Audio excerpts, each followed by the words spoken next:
Mm. Riding on the winds, flipping my beautiful wings, I strolled the new forest master, Sister Zoe, and I were thrown to. Master was worried about this new person that used magic and a powerful weapon and killed many creatures in this weak forest. And even though I had said countless times that I was now stronger, he would still worry over nothing. Master did believe that I was strong, but he worried a lot. He worries a lot and he worries a lot. Even if we were against some little bunny or powerful dogs, he worries a lot. He thinks too deeply about situations like this, but I couldn't blame him. I knew about his past after he told me, and after knowing those heartbreaking things, I could finally feel what that emptiness, coldness, and darkness deep inside him were. But all that was towards others of his own kind. I didn't know what type of beings these humans were, and from the looks of the situation, this one won't be a typical human. So, I was thinking of sending some of my parts to disguise and play around in human domains. I needed to do my own research to help him even more. I knew he would like it too.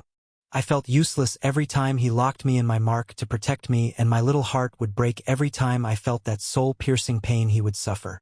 I knew just how he had worked to become strong enough, and I knew how he feels after our master become one with Mother Nature.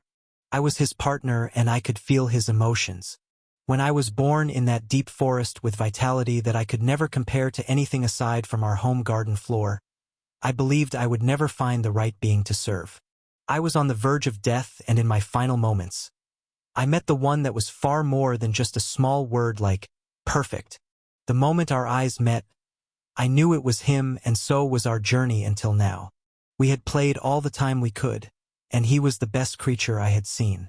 And maybe that was the very reason even Sister Fern liked him. My master was the best, and I knew I could have never found anyone as good as him. He was best, at the very least, for me. As a master, my partner, and my best friend and family. I even loved Sister Zoe. She was a cool person. And this creature of Master's race, I knew there was something like me with that person. And so, because we could sense our kind, the origin beasts or natural born, it was easy for me to find the one that killed those weak babies in this forest. Floating in the sky, riding on the air currents, I reached an open area with many roads at the end of this one. There was a natural circle position and someone was fighting in this place. But before I looked that way, I felt a powerful presence just behind me. Oh, a young butterfly like me. Such a rare sight to see. Oh, you are older than newborns. An extremely rare crystal butterfly like you being here like this, you must also have a master, right? This was an old voice, and before I could even react, a crow appeared in front of me. Ho ho ho, young one. Looks like your master was interested in my master's work.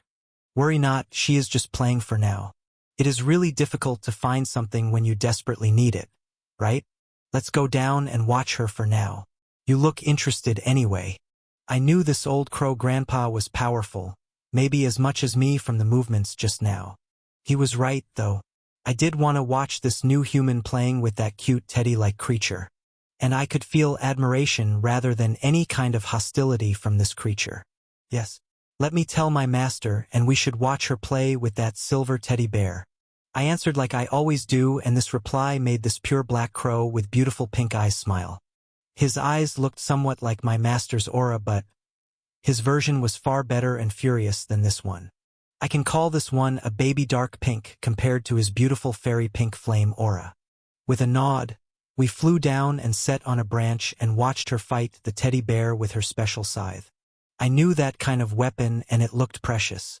From the weapon room in our home, there were some scythes like this one too, and the master had said they were something called level 12 artifacts.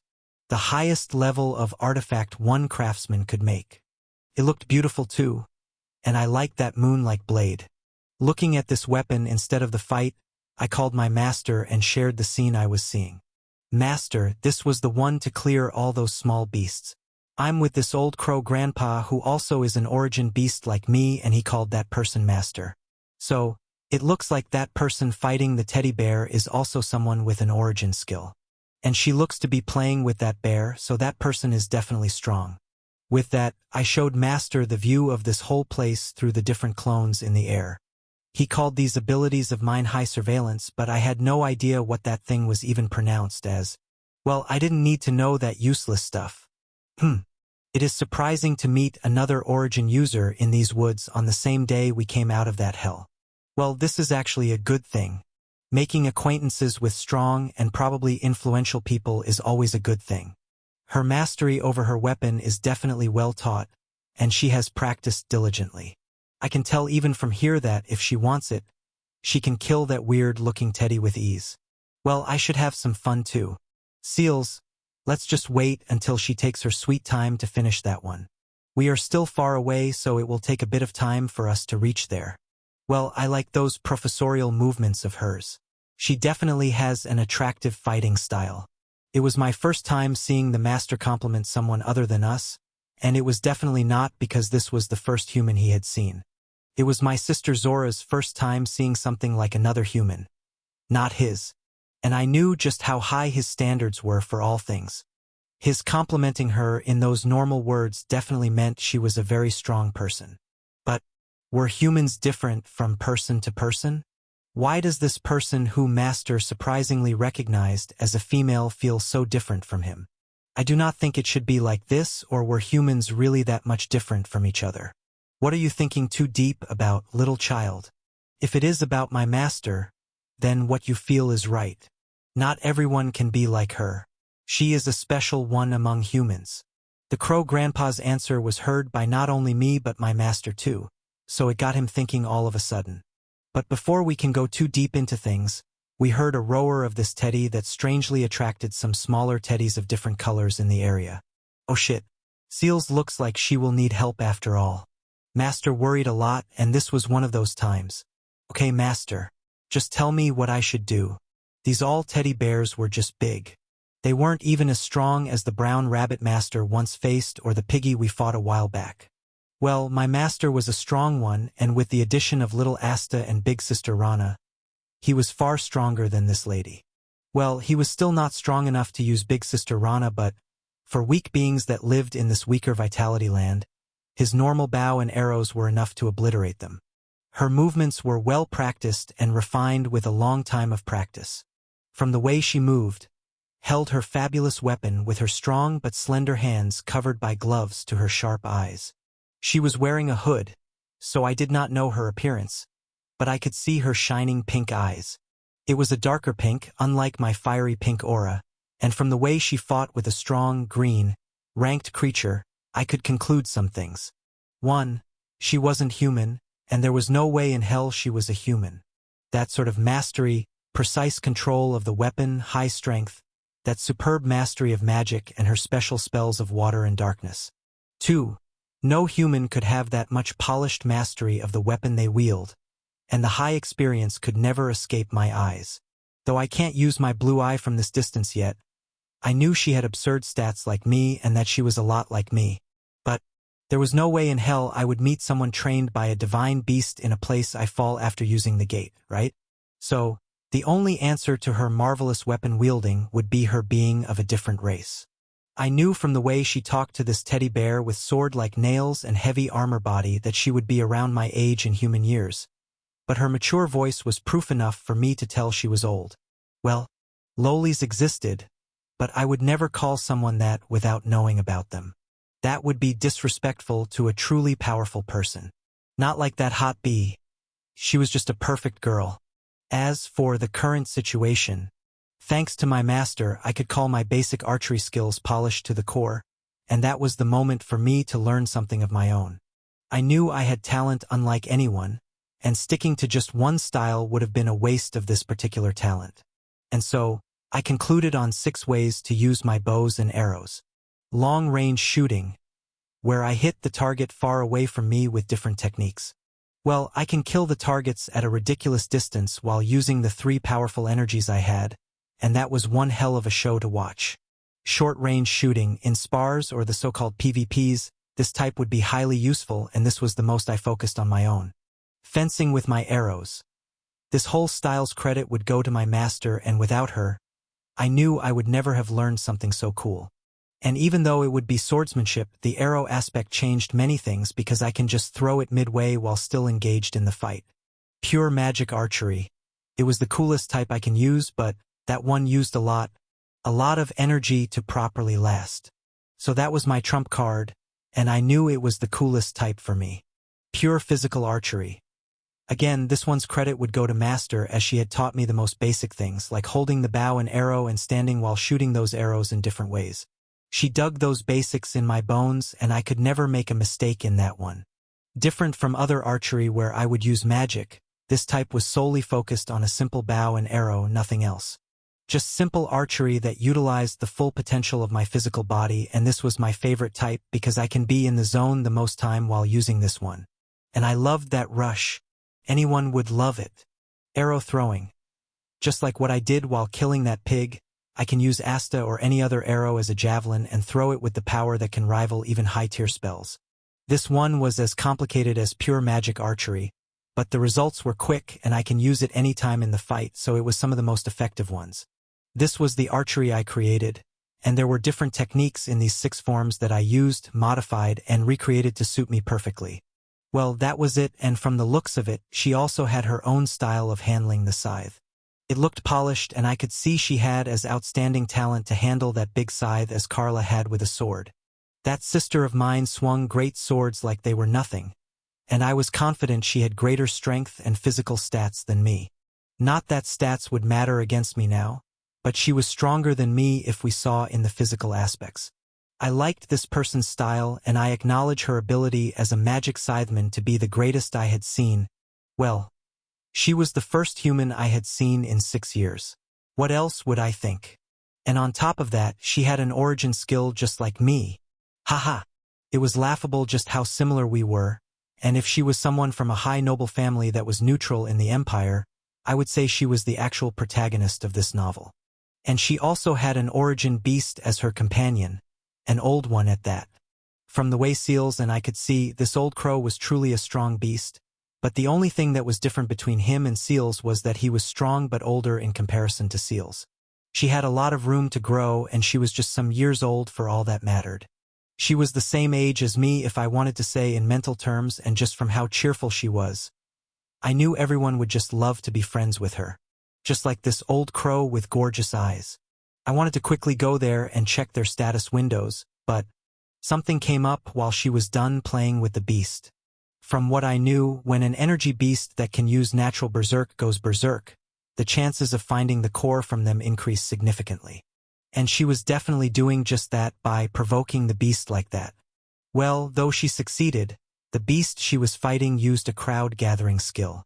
And just like a mother calling her children, the wail from the teddy bear attracted a great number of different bear beasts in that area. Though they were only orange and yellow ranked beasts, I didn't know if she could handle that many beasts on her own. So, well, I tried to help and test something. Zoe, looks like I will have to do some long-distance shooting. Would you mind supporting me from behind? Please? I asked with an excited smile, and she understood me perfectly. Zoe was carrying many artifacts with her in her own spatial storage, so she was going to be fine, and if something unexpected happens, I knew she would be excellent support. And that person aside, I wanted to try my strength on the creatures outside of the Great Forest for the first time. If it were there, I knew that the bear she was fighting would be almost 2 meters taller, and its mana would also be greater now that it was in a berserk state. Same for the other teddy bears that were running toward them at an angry speed. These creatures were far weaker than what I faced in that green and dark forest, and after killing the likes of them, and gaining strength far greater than at that time, just how easy would it be to kill these small fries? My heart was calm, blood flowing throughout my body hot, and the smirk on my face was filled with excitement. There was no bloodlust coming out of me, as I already knew they were going to die even before knowing what hit them, and I could hear the helpless sighs from my back and in my mind. A total of 3. Even Lucy was sighing at this behavior of mine. Well, I couldn't help it, this was naturally that much exciting. Let's do some teddy hunting. I giggled like Seals and took out the same bow I used in the fight with the piggy and some enchanted green arrows. Wind, water, fire. 1 arrow with 3 enchantments was more than enough to kill one of those beasts. At least theoretically it was. I didn't know just what kind of power I will see here, so I wanted to avoid using my actual spells. They were okay in PvPs, but in these long fights where I had no idea about my strength, I couldn't use that one recklessly. Thankfully, I had an almost endless supply of enchanted arrows of powers rivaling almost tier 3 spells. Well, stuff aside, I really wanted to just pull my strings, set the arrows, and just boom. So, without wasting much time, I pulled back the strings of the pure white bow, set the arrow on it, and took my stance. Aiming the bow at the faraway trees, I stabilized my form, taking a deep breath, conforming to every other factor. First stance of sniping kill. Boom! The arrow left the bow and shot forward with a boom when the fire enchantment kicked in. But, damn, this is stronger than expected. My eyes were left wide open at the result of just this one arrow, but the smirk on my face never went away, and instead, it widened in surprise and, oh! The arrow I shot was almost 30% more powerful than when I used it back home. The way it moved with higher speed and the way it hit pierced the skull of one of the teddies and then pierced another one who was in his line of flight. That was absurd, and from the way that moved, I felt like that enchanted arrow had become my magic wind arrow. And those two weren't the only ones that died by that single arrow. The arrow literally pierced the second teddy too, and then it collided with the third brown one, which had soft fur, unlike the previous metallic ones. The moment the arrow collided with it, the water enchantment kicked in and a jet of water blasted inside the bear, blasting him like a balloon. I did not want to go into too many details, so I decided not to do high enchantment arrows this time. Putting them back, I took out some normal wind enchantment arrows and started my bloodbath. I didn't need to move from my path, and I already had the best view of the creatures from above and from the trees. This was a broken ability, and it was ours to use, so I was happy to kill this time. The normal wind arrows were also better than what I made back with my dad. It was good, so I was happy to have everything. Killing them didn't take much time, and after finishing, when I was walking ahead, Seals called me out. "Master, looks like she knows about this killing stuff. What should I do? She is a fun person from how proudly Grandpa Crow looks at her." I had no doubt such an experienced person didn't know about the creatures coming at her, and from the way Seals said it, it looked like the crow was really into his master. A smile appeared on my face as I saw the crow myself through her vision and sighed. They were safe people, though crazy to kill these many creatures and desperate to find something. She did this to the teddy to increase her chances of getting the green core and something like that. Well, I did not know the reason, but then she suddenly looked at Seals, and I was looking through her at that time, so I saw her beautiful eyes. Those eyes. No, this won't do. Now I was interested. She called me out, and she was also interested in talking face to face.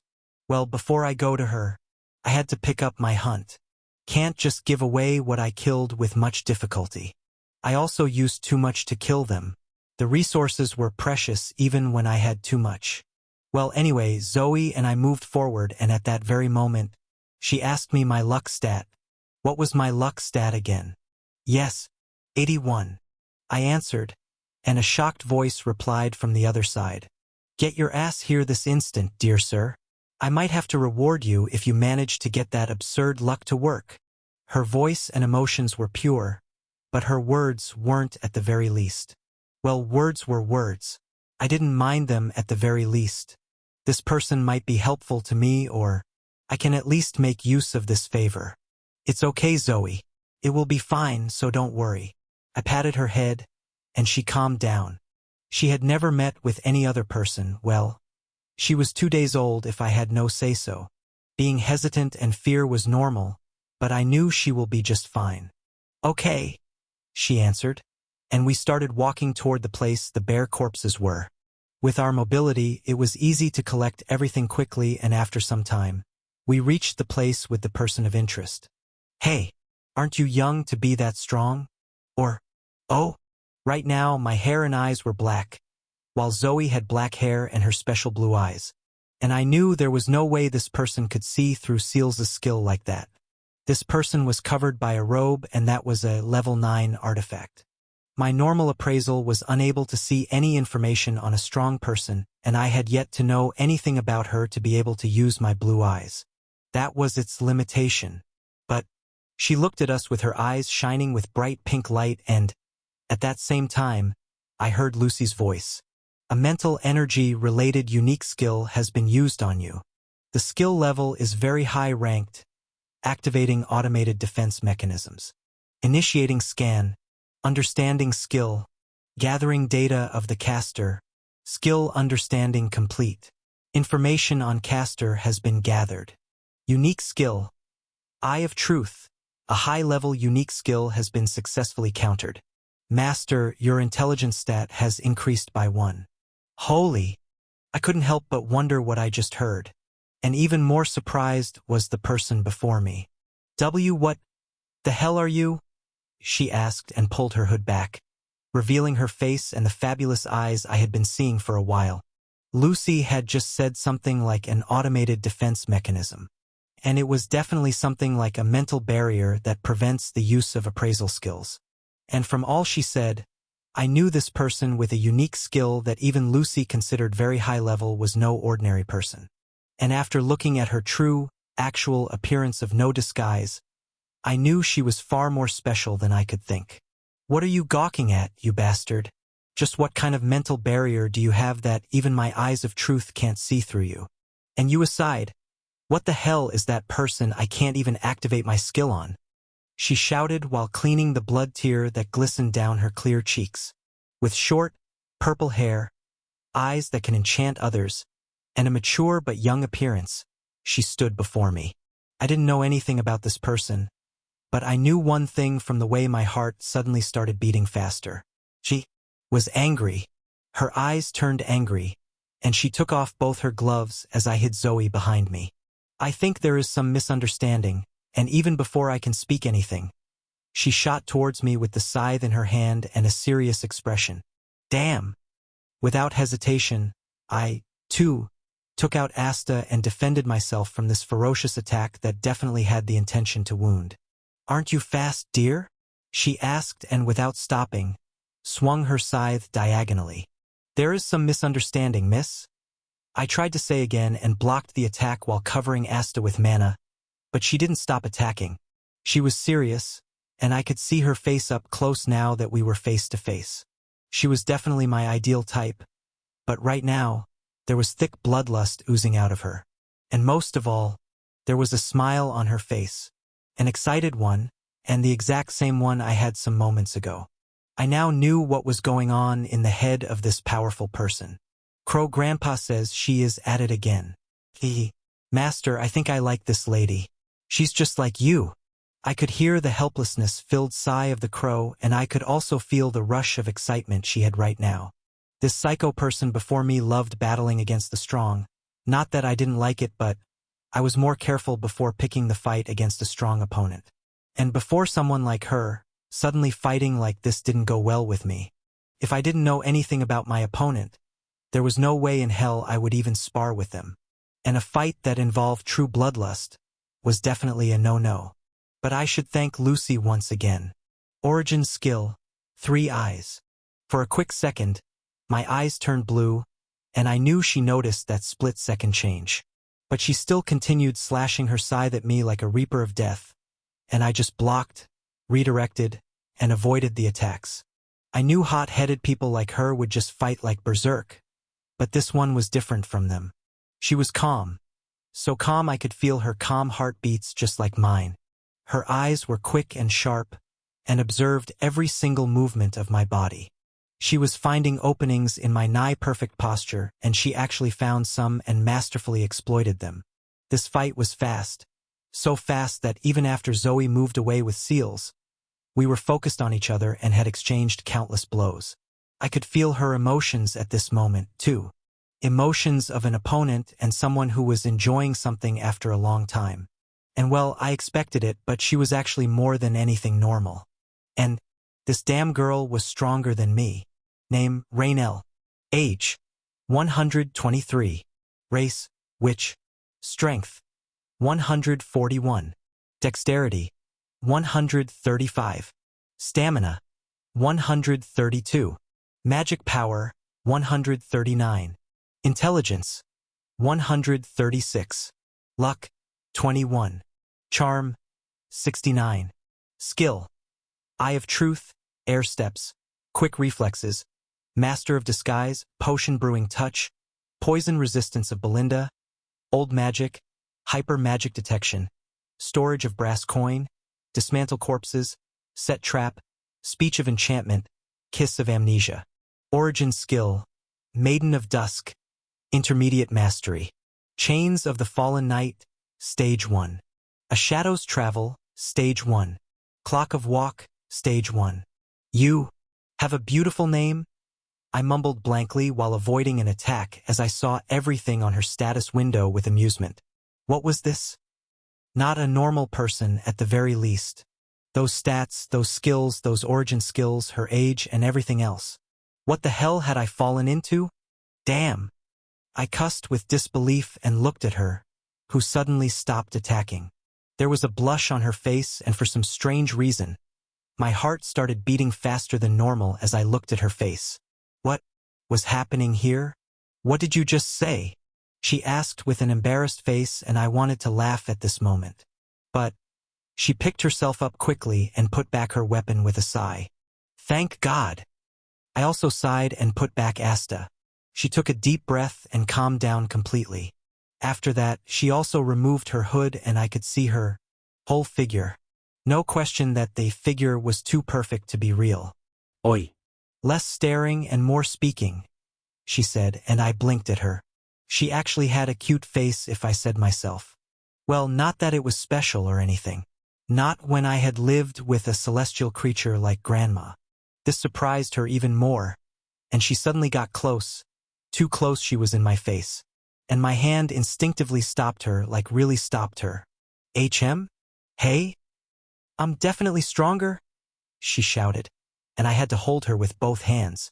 I thought she was calmed down, but no, this lady was still grumbling. What will it take for you to calm down, Lady Raynell? I was trying my best to stop this lady, but I didn't see it myself. But I can feel Zoe and Seals laughing with the crow at a distance. It was difficult to even take my eyes away from her. More difficult to turn my eyes away or see things with Seals's eyes. This one was angry right now, and from the looks of it, me knowing her name didn't go well with her. Or was it the fact that I called her name beautiful? Ah, that might actually be it. Looking at her in the eye, I said, "Your name is actually beautiful, and I know it was rude of me, but please calm down. We can talk things out. Please." She tried to use her strength and get away, but it was meaningless. Even if she had 3 times the strength I currently had, she couldn't get away with that hot head. And the blush on her face was telling many things about her.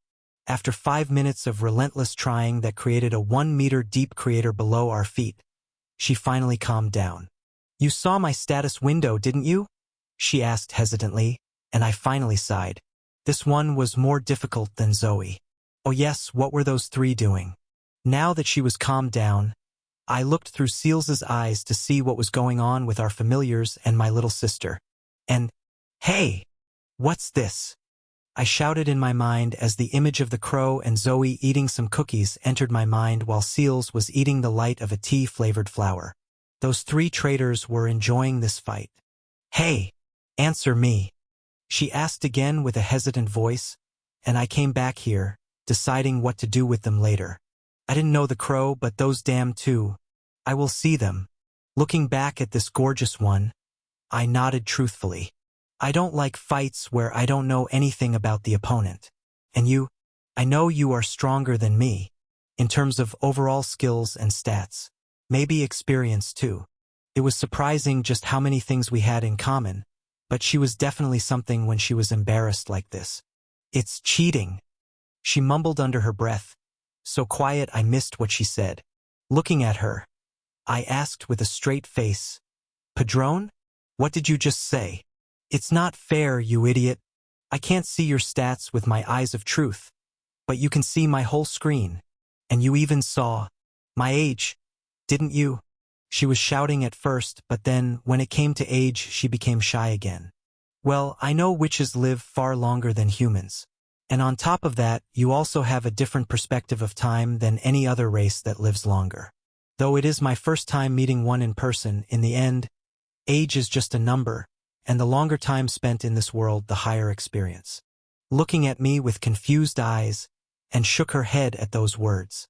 Well, it is just the right reaction if you found out someone who knows not just your age but practically everything written on your personal screen, too. First, you are weird. Second, I demand an apology and your status window. Third, if you want to get out of this forest alive, you better help me find the things I want.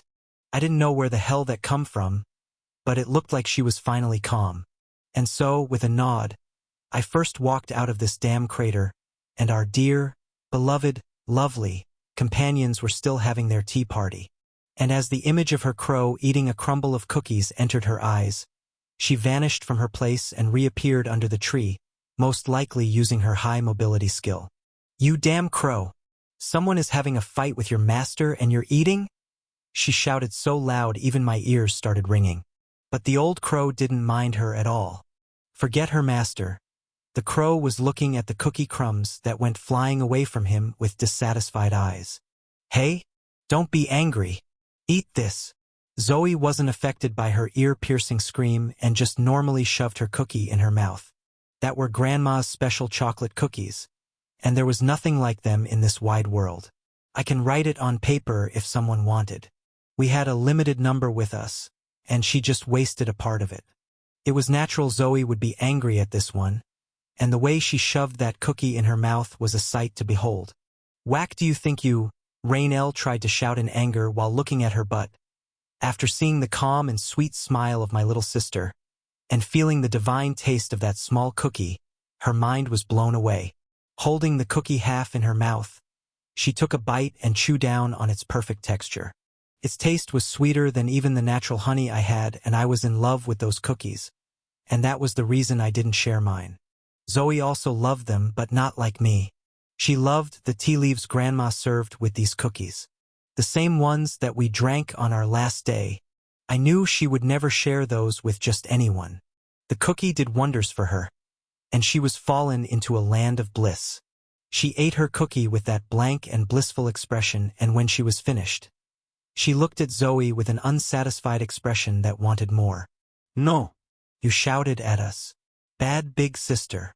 Zoe pouted and stored the small box of cookies in her storage space. Looking at her with the cutest expression I had seen from any random girl, she apologized with all her heart. I apologize. It was my mistake. And this damn Branwen is sorry, too. Please, can I have just one more? This one knew how to show sincerity, just like someone of a higher rank. She might actually be from some noble family. It wasn't uncommon for a witch, one of the closest of humans, to live with humans. Witches and wizards were different races coming out of humans, and they possessed higher attribute affiliates to mana and had special powers. Her unique skill, superior strength, and mastery of magic were such points that showed she was special. Well, it was still surprising to meet one in a place like this. And I outright confirmed that she was one, exposing something she must have tried to hide from the start. And gods know why I agreed to show my own status window at that moment we were in each other's face. Can I? Should I? Well, milk has already been spilled, so thinking too deeply would be meaningless now. Zoe smiled at her and nodded with a cheerful smile. Looked like she also somewhat liked this person with a gorgeous name, cute smile, adorable expressions, hot. Well, her blissfully eating face while eating that cookie was also pretty. It made me smile unconsciously. Maybe she won't be a bad person too. In the quiet jungle, we were now having a tea party under the tree we previously were. Just cookies weren't enough, so I suggested I would make some tea too, and they just naturally agreed.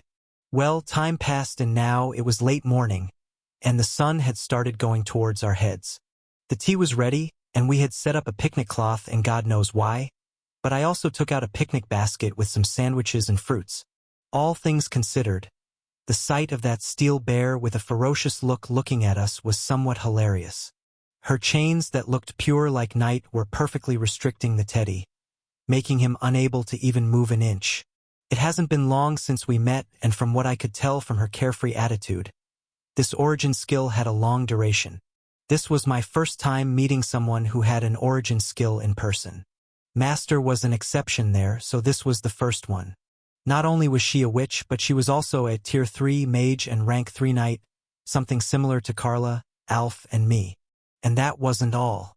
She was a high-rank Origin user who had more powerful skills than me that focused on attack, defense, and the like. I did not know how powerful they were, but being a fellow Origin skill user, I knew her skill was far stronger than mine.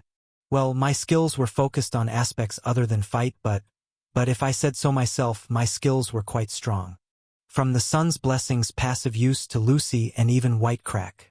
These skills could be far more useful in an actual fight than a simple attack or defense skill. Well, I had other things for the attack, deface, and normal stuff. Being overgeared was one thing, but seeing her pleased face was also something else. This is heavenly, Suro. I still don't know your name. Well, this tea and snacks, they are amazing, she exclaimed with a delighted face, and I sighed. Seals, remove this one, please, I said, and Seals cheerfully flew over my head with her blue light. I returned to my true appearance with Zoe and took a sip from the teacup. For today's question, I asked Lucy if I can trust Raynell or not, and her answer was something like, of course. Why even ask such a question? She said I wasted today's question, but, well, I knew I can trust this person with my real appearance. Not that I was expecting this person to fall for my looks. That would be a real no-no. And I was hot, no doubt about it. Holy mother of... You look damn hot, dude. And you too, little Zoe. Your big brother looks freaking spicy. Is that really how you look, though? She asked with wide eyes that were pleased to see this gorgeous appearance. Yes, that's right. Not that I was expecting her to blush like some little girl seeing a Prince Charming. That straightforward answer was just the thing I would like in someone. And she was just surprised. Nothing else. Yes, Lady Raynell. I was just starting to say something long, but she cut me down. Let's forget the formalities. You trust me enough to show how you look, and you look mind-blowing, so we are now friends, right? Why this, sir, lady shit? Just call me Raynell. She was serious, and even if I knew nothing about her, I really wanted to be with her. And I also trusted Lucy, so things would be okay, I believe. Ok, Raynell. I think we can be friends. And yes, my name is Axion. As once again, I wanted to say something long, but she cut me off and shouted in a voice from some time ago that pierced ears. Wait, Axion? Like the Axion Heliox Cromet? She grabbed my hand after putting down her tea, and I flinched at this sudden greeting. The weird thing about this was that she knew my name. How? Do you know me? I asked, bewildered by her sudden actions and that hand that felt strangely comfortable. An unbelieving smirk was painted on her face, and she exclaimed once again, Dude! She was a loud one, if anything, and her strangely powerful voice was too loud. Axion, dude! You are practically a hero in new children's books. Everyone has read about your heroic act of saving your family, and I even visited Countess Heliox a few times. Even Master Zahavi and Grandpa praise you for some reason. They say you were training in some faraway place and will return soon. But I never thought I would meet a famous person like you like this. She was genuinely happy right now, and from the looks of it, she had met my family. At least she had met my mom and grandfather, and the way she said it, it looked like her grandfather had a close relationship with Grandpa. Who was she, and more than that? Me? A hero? Books? What the hell was she talking about? How am I a hero, and how do you even know my family? Not everyone can meet them then. Who are you, Raynell? She calmed down and sat back as she looked at me with the previous serious expression. Axion or I have the right to call you Ian as a friend. So Ian, I don't know where you were or what happened to you or anything like that, but it looks like you were away from your family for a long time now. I won't ask you anything in that matter, but I should also introduce myself now that I know about you. I'm Raynell Atraxia. From the Southern Duke of Atraxia. I have no doubt that you are Axion, the one we all know, so let's make it short. I have met your mom, dad, and grandpa in some official meetings and personally, and you might also know about my family, right? She asked with a radiant smile, and I nodded with surprise-filled eyes. You are from Duke Atraxia's family. No wonder your scythe work was so polished. Who doesn't know the Reaper of the Battlefields? He is an outstanding person I wanted to meet one day. Now, things were getting interesting. I never thought I would meet someone from the greatest neutral families of the empire that stood alone and had the strength to protect the things they loved. The Master of Scythe, one of the greatest scythemen with unparalleled mastery and someone I had mentioned in my letters a few times, worked with Grandpa many times. They knew each other quite well, and from the looks of her, she also liked my grandpa. What a cliché! This was like back when I got separated from my parents. Just how many cliché things were going to happen in this dear life of mine. Not that I didn't like it. I liked this meeting of ours. And though it was sudden, we were able to get some pretty good chat. We talked about ourselves and family over tea and just chatted among ourselves, almost forgetting the three besides us that had started doing their own stuff. Leaving us alone, they moved to the side, and I didn't know what these three were doing all of a sudden. Well, she was a loud one, so I believed they just wanted to get away, but I liked that loud voice too. I didn't tell her much about me for now. There was no need to. She was just a friend. Not even a true friend. I can tell her everything about myself. But her eyes can see emotions too, and she understood that I was hiding many things and all of them were painful.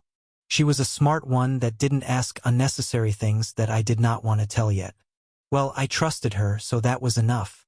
We both talked about more than expected, and I even told her some of the information on my screen. She was shocked to know many things, and though I excluded Solnova, just the fact that I was also a dual-profession magic archer surprised her beyond belief. What we were talking about right now was unreal, and the chat would just spin from one topic to another. The tea was about to finish, and we had talked about most of the things, so the crucial question stood out now. So, why are you here, Raynel? To find a green-ranked core in this faraway land from the south? I know that's not it. And suddenly, her bright face fell into a mix of a serious and sad one. I had seen her happy or angry or cute all this time, but this was the first time she was suddenly being sad. The three of them also felt it and came back. I looked at her and she looked at me, deep inside my ruby eyes. Her bright pink eyes and my bright red eyes met, and she finally spoke after 1 minute of staring, which made my heart run wild. Ian, please help me. She was seriously serious. I could feel the desperate need in her eyes, and this was the most sincere I had seen her today. I didn't know what someone from a Corduke's house was doing here, but whatever it was, I don't know why, but I wanted to just help her. If it was within my power, that is. Looking straight into her beautiful eyes, I nodded. If I can, I will be happy to help you however I can. But there was also something I wanted from her. It was simple actually, so I knew she will be happy to do it. I was away from my family for a long time, you know that, right? Practically, we don't know a thing about the capital or even the main city here. Will you escort us to the capital if you have time? A bright smile covered her face on these words, and she nodded happily. Of course. It would be my pleasure to escort a hero. She was genuinely happy right now, and that bright smile on her face, there was something different about it. Well, whatever. Thank you. So, what do you need? I asked with a confident smile and looked at the trio that were just watching us happily. What were these three up to again? Yes. Thank you, big sister. Do tell whatever you need. Hee hee. Zoe was good with hiding her emotions. Same for the crow and my dear butterfly. Excellent control of emotion, but that was the sloppiest acting I had seen in this life. Not that they will open their mouths if I pressure them. Those two little babies were smarter than me sometimes. Shaking my head at them, I looked back at her as she started speaking with the same emotions towards her old crow. Not many know this, Ian, but I am the daughter of Grandpa's mother's older sister. So technically, I'm his aunt, but well, let's ignore that one. Currently, my grandma is suffering from incurable desires, and not even elixir or holy water could cure that one. It's been a month since I started searching for its cure, and I luckily found it. Here, take a look. I went through hell to get my hands on this ancient tome of medicine, she said, and took out a very old-looking book. And though it looked really old, strangely, I knew this one. 33 Divine Cures of Air. I mumbled blankly, and her eyes widened in shock. How do you know this book? She asked, unbelieving of what I had just said. Well, it was natural. The book in her hand was an old copy that had survived in the outside world, while I had real ones preserved perfectly in our library. I know because I have read it, and I know all 33 ones in that book. They are actually quite impressive. But which one does your grandma have? All the cures in that book are for curses, not some incurable disease. I knew all of them because I had made every one of them to prepare for my test. Not that I ever got the chance to use any. It's number 21. And, what do you mean you have read this? How do you even know this language? Even my eyes could barely make up all these strange words, and most importantly, what do you mean by curses? She was looking at me suspiciously, and there was a new kind of worry in her eyes now. Well, it's just as I said. I know the language in that book because I have studied it for a long time. If your grandma has embrace of curries that your eyes would have told you and the cure is number 21 Fusi, then it's naturally some evil sprite's doing. What did your grandma do to make a blue, ranking creature angry? I knew her grandma while everyone in the empire knew one of the few tier 8 mages. Well, an evil spirit was one of the creatures that held high intelligence. As high as a human in most cases, and they loved the places they stayed, hating the disturbance in their home. They didn't attack other creatures if they stayed away from their home after some warning, but if they do intrude on their territory, this type of situation was normal. We won't know what hit us and they would curse us. A slow-acting curse that didn't affect the body that an elixir or holy water could fix, but affected the subconscious and make the cursed one fall deep into sleep, eating away at their vitality. She knew all these things, and from her sudden horrified look, I could understand just what might have gone wrong. Grandma, but that. Her mind suddenly went chaotic, and she started blaming herself for whatever might have happened. I had lost my grandma and master, but she still had her in whatever state she might be in. I studied medicine for the sole purpose of helping the ones in need, and here, I had the chance of saving someone important to her. Don't worry, Raynell. You must be here to find the special herbs that grow in this part of the forest, right? Well, we don't have to do that now, I said while patting her head, which was the same size as mine. But it was soft and her short purple hair was fun to play, yes. So she calmed down on my warm touch and looked at me with tears lingering in her eyes. What do you mean? She wasn't letting those tears out. Not at all. She was also a strong one emotionally, something that I found cute. Well, I have already made all the cures in that book, and luckily I have Fusi with me. Thank the fate you found me today, dear lady. I'm sure your eyes will be able to tell you about this more accurately. I took my hand from her head and took out a bottle with thick yellow fluid in it. I don't know what might have happened with you two, but something like an evil spirit's curse is nothing for this holy cure.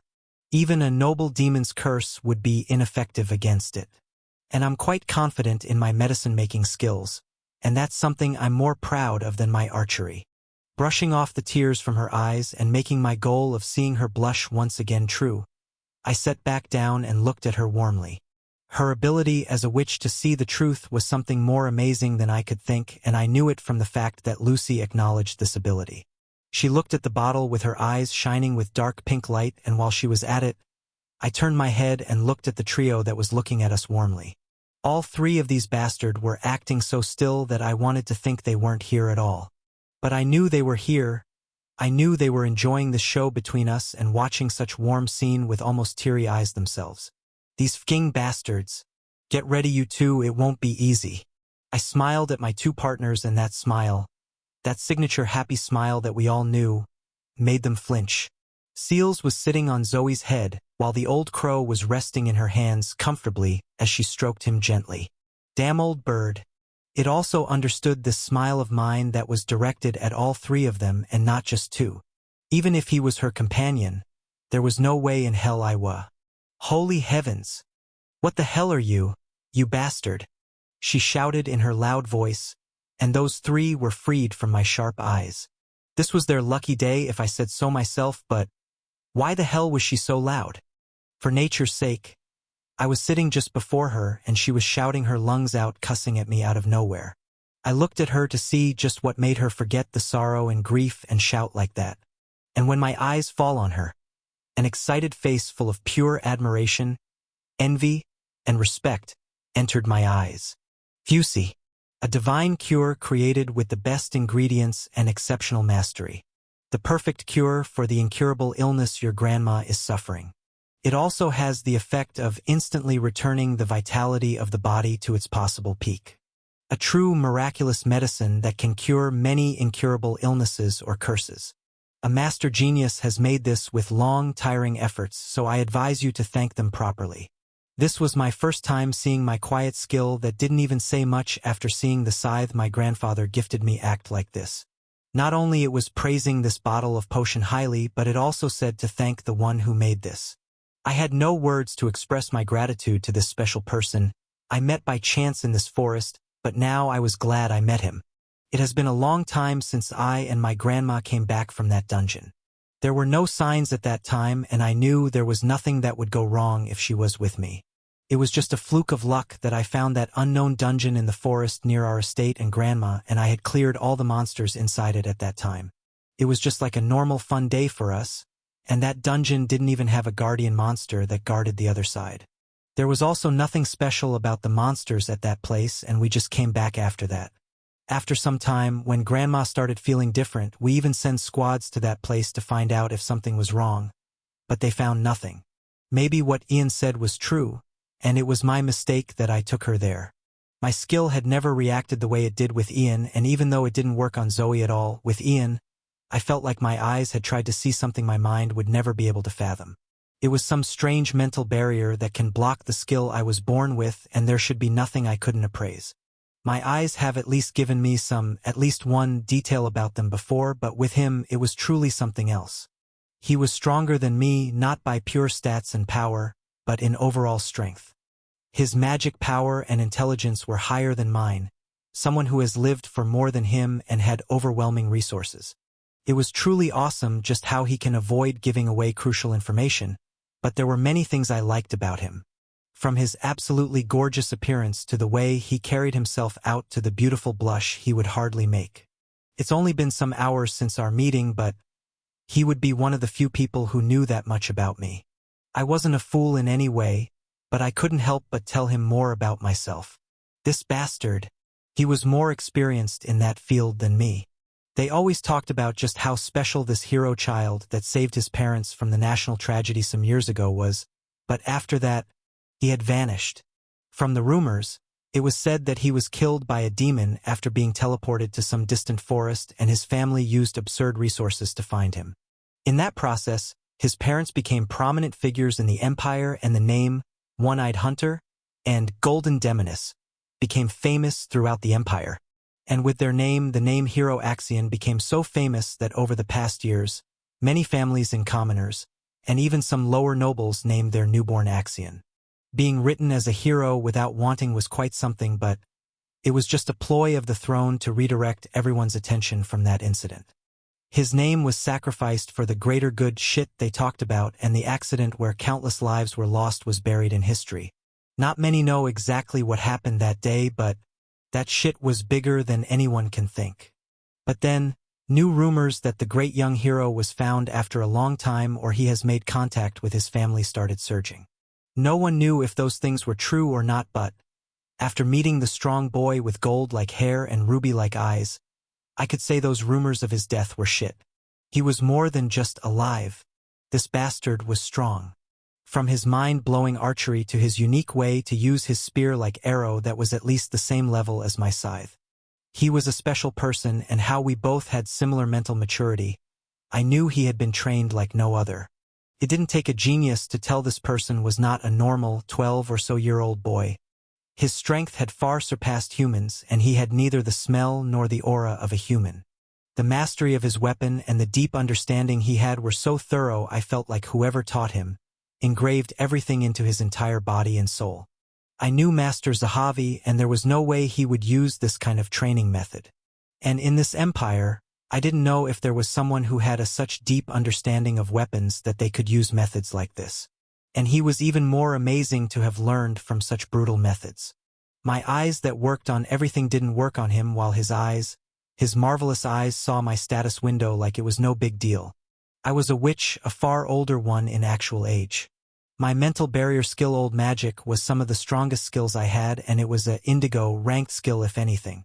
Though there were many uses of that skill, blocking appraisal skills was one of its functions. And this bastard, his skill saw not only my stats but my whole status window and my age and race. And he was so natural after seeing that age that he seemed to have seen someone of thousands of years old.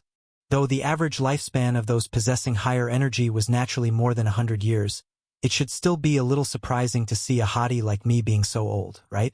My natural charm should be more than him, but it actually wasn't.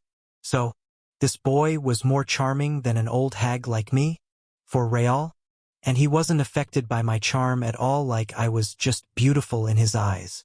Though he was blunt and, weird to say my name was beautiful, he never said something like that about my face or body.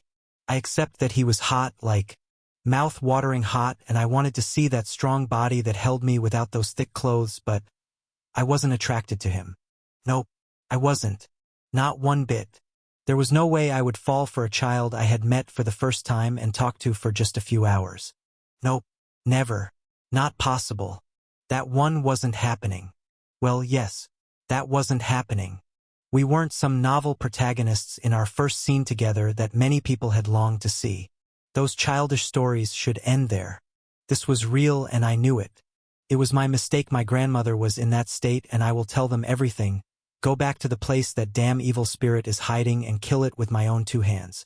But I was thankful for this surprisingly sharp one with knowledge even I didn't know of. To understand a language of hundreds of years ago and have made something like this miraculous cure that can cure curses like this one and far more. If I could, I wanted to be with this guy some more. But I knew we will have to go out of this forest that brought us together. I was here to find those rare ingredients, but now, there was no need for anything, not even the teddy that played with me. It was fun and he did well being my playmate. Now that he was just standing there for hours, glaring at us angrily without even being able to move, I felt bad for him. So, snap. I snapped and my chains crushed his whole being as a fountain of blood rained down on the surrounding area. Well, rest in peace, little Teddy. Thankfully, we were some distance away, so we were fine, and this bastard was just a bit surprised at this fabulous instant kill skill of mine. Was he so powerful that killing a Teddy like that would be a piece of cake for him? Like, he was bothered by my alluring loud voice, but just a bit surprised by that display of strength that took almost half of my mana to pull off? This freaking monster bastard. We had talked for a while now, and now everything was cleared up. For now. We were now going to go back to the town. I will show him around, and then when these guys that had lived under a rock all their lives are fulfilled with things around, I will go back home. And he was going to come with me. So, how do we get out of this place? Ian asked with a confused face, and I looked at him. He had finished scolding his familiar butterfly Celestine and Zoe, and both of them were now quietly standing with him. His crystal butterfly was special among all the four I had seen in my life. She had the ability to perfectly disguise. It wasn't some powerful attack skill like the Magic Tower Master, a defense skill like our Great Emperor, or a mass healing skill like the Grand Pope. Her skill was just to disguise, and the way she can use this skill was diverse from what I saw. Not only she can decide for herself and make countless clones, but she can also use her natural telepathic link and share a vision to observe an absurd amount of land. If these two went to war, they would turn the tides just from the acute field of vision and the ability of mass communication. And that was just the gist of it. Throwing the ability to change into any form that something even my eyes can't perceive meant a total one-sided battle for their opponents. They can infiltrate their camps, just kill every superior with some trick and come out walking, and no one will damn know what just happened. I didn't know their mastery or limitations of this skill, but even if the duration was as long as my chains, that was a game close. When I deeply thought about these things that he masterfully forgot to mention, I got goosebumps all over my body. Axion. He truly was a monster that I would love to fight against. Though neither of us had shown even a fraction of our skills, I knew just from the small exchange of blows that even if his cousins worked together, they wouldn't be able to defeat him. And I was talking about the two prodigies known throughout the empire for their absurd talents. There were 12 such prodigies known throughout the continent, and everyone was waiting for their debut at the next entrance ceremony of the academy. Well, I was just an old hag. I wasn't among all these children. Though I was also going to join the academy this time with all of them, I was already admitted with the special authority of the headmaster himself after his fucked up test. That old geezer was something else. I had to say, well, I would be just a normal student of a normal class and live my life quietly and with peace there. I know I will learn great things from there, but the main reason I wanted to attend was the greatest library and all the special resources it had. That place sure was special, and from what I could tell, he will also be with me with all those geniuses. And as it was now, he had already surpassed every one of them in terms of overall strength. This was quite fun, and I knew that damn geezer will force him to join, especially like me, and make us do his hard work behind the shadows. That damn bastard. But if that happens, it will mean we will be stuck together for the next few years. Why was my heart acting up on this thought again? Rainel? He called out from behind, and I came back from my weird train of thoughts that were going somewhere strange. There were still some years for that thing, no need to think too deeply about it. Yes. Well, if we just walk for half a day. By flight, 2 hours? And with my travel skill, a moment. Now this one really shocked him. You have a travel skill? Something like teleport? He asked with genuine surprise, and that face he made sent a smile on my face. Yup. And we can all travel to the city gate if I just recover my mana. It was a good feeling, escorting them like a knight and all. I was looking forward to it. He smiled awkwardly at me, and I took out a blue potion from my ring. I had a storage skill, but that one would be for these beasts that would fetch a good gold. Really? Wow, aren't we lucky today? I turned back after drinking the mana recovery potion and saw he was doing something to the corpse. The teddy was crushed from the inside, and his body was just laying there lifeless. It was a good thing its internal body was crushed and all. The hide and blades would be awesome things to sell. It was a pretty good thing already, but Ian made a mana blade and cut the side of the body and shoved his hand inside the corpse. What the hell are you doing? I shouted, finding this sudden play weird. Though it wasn't disgusting or anything, feeling the insides and that squishy feeling was a no-no. His face while doing this was straight, and from the looks of it, we had gotten lucky with my god-forsaken luck. Wow, you really got lucky, Rainel. He smiled and threw a shining orb at me. I caught it and looked at the thing that had come out of the metallic teddy with my eyes. Wow, there is no way I could be this lucky, I exclaimed with awe with my eyes wide open as I looked at the small information about this thing. A green, ranked core with above-average energy? And it came out of something that I killed? Me? Really? No fracking way. That 21 luck of mine was a clear sign of just how much the goddess of luck disliked me. The world feared me, thinking I would get every core and skill by killing every beast I find. That was the reason the world itself never gave me more luck. Hump. This was my first time getting a core after killing only 6 green, ranked beasts, and this one also had above-average energy, so this one was something real LY special. And this metallic silver color, it looked just like a beautiful pearl. I loved pearls and ocean and the blue sky. Pretty. I mumbled under my breath and just stared at this beautiful energy core, which was on the smaller side of average.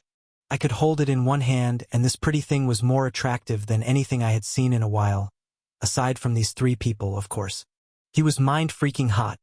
Seals was sparkling gorgeous, and Zoe, what can I even say about her? She wasn't a human? She was an absurdly strong being that had something blocking her strength? She had knowledge, but absolutely no idea about the world, as if being a newborn. Well, anyone smart enough can say those things from her childish behavior, but just from the fact that my skill refused to even activate before her. I didn't even want to think about what might have happened had I tried to forcefully activate it. But, well, this little beauty loved Ian, so did. Ahem. Thank you, Ian. I will have to do even better to show you the city. How about we roam the market, have lunch, travel some more, and go back to my place by noon? He flinched suddenly while I didn't even say anything strange, and that flinch and sudden small blush on his face looked kinda cute. Your place? You mean, at the south? Why go there? he asked with a shuddering voice, and I smiled for a moment while looking down. Did I look this cute in his eyes too? For real though, I was genuinely smiling a lot right now. If Grandpa and Grandma saw their all stoic, bloodthirsty, battle maniac, bitchy granddaughter smiling like this, I knew they would start preparing to take Ian as their grandson-in-law. And as I said, that wasn't happening. Nope, no. Shaking my thoughts away, I looked at him with serious eyes. Yes, it's important that I thank the one that might save the one and only Duchess and a high mage. Grandpa will be happy to meet you personally like that too, and we can call your family from the communication center, and I can skip the line with my identification card. I believe you don't have one yet, right? It will be easy if I'm there, and I will also have a chance to talk with Master Zahavi after a long time. But you are coming with me, no excuses. I was dead serious, and there was no way I was going to take no as an answer. And he can read that in my eyes. Yes, ma'am. He agreed after a lot of complicated thinking and not finding anything great to use as an excuse. Yes, we are going to the city, Zoe shouted, and Seals danced on her head like a little kid. Those two were some of the purest souls I had seen, and this bastard was lucky to have ones like them with him. And he understood that. That warm smile on his face told everything. A smile that a parent and a guardian would have while looking at their child. That made even me smile without reason, and I shook my head. Come here, everyone. Hold my hand so that we can go zoom. My old man Crow Branwen flew towards me and went inside his pure black crow mark. And Seals went inside her mark with him as Zoe tiptoed happily at me and grabbed my hand. Purity and innocence. I was starting to love her now. And him, he was a good friend. Yup, just that. For now. Why was it hot all of a sudden? Let's go already. He also came and grabbed my hand gently, which felt special for a very bad reason. Thank you, Raynell. He thanked me with a genuine smile out of the blue, and for a second, my mind went blank. But thanks to Zoe's giggles, I was quickly able to regain my composure and shake off these weird feelings. This day had been totally weird, and I just hoped it goes okay from now on. Origin skill, a shadow's travel. We melted in the shadow, and for the first time, these both weirdos were going to see an actual city. Just what kind of face will he make? It will definitely be cute, gosh. Why even ask? It was going to be fun now. Our bodies materialized from a shadow at the top of a small hill, and I let go of her special hand. It was just special for some reason, and letting it go didn't feel right. But I had to let it go, for now. She looked at both of us and then towards the great city at a distance. With high metallic walls, a diamond-like outline covered with high walls, and a city that looked marvelous from this height. We weren't that far from this place, and with my third eye, I can see just how big those metallic walls built with fine dwarven makings were. The inside of the city was just like any fantasy novel, show, or photos I had seen. Similar-looking rows and columns of buildings, open large roads, many people of different races and appearances, the magnificent castle at the center of this enormous place and special buildings around it. Walls were normal metallic gray, made of one of the strongest materials that can be obtained in large quantities, high steel.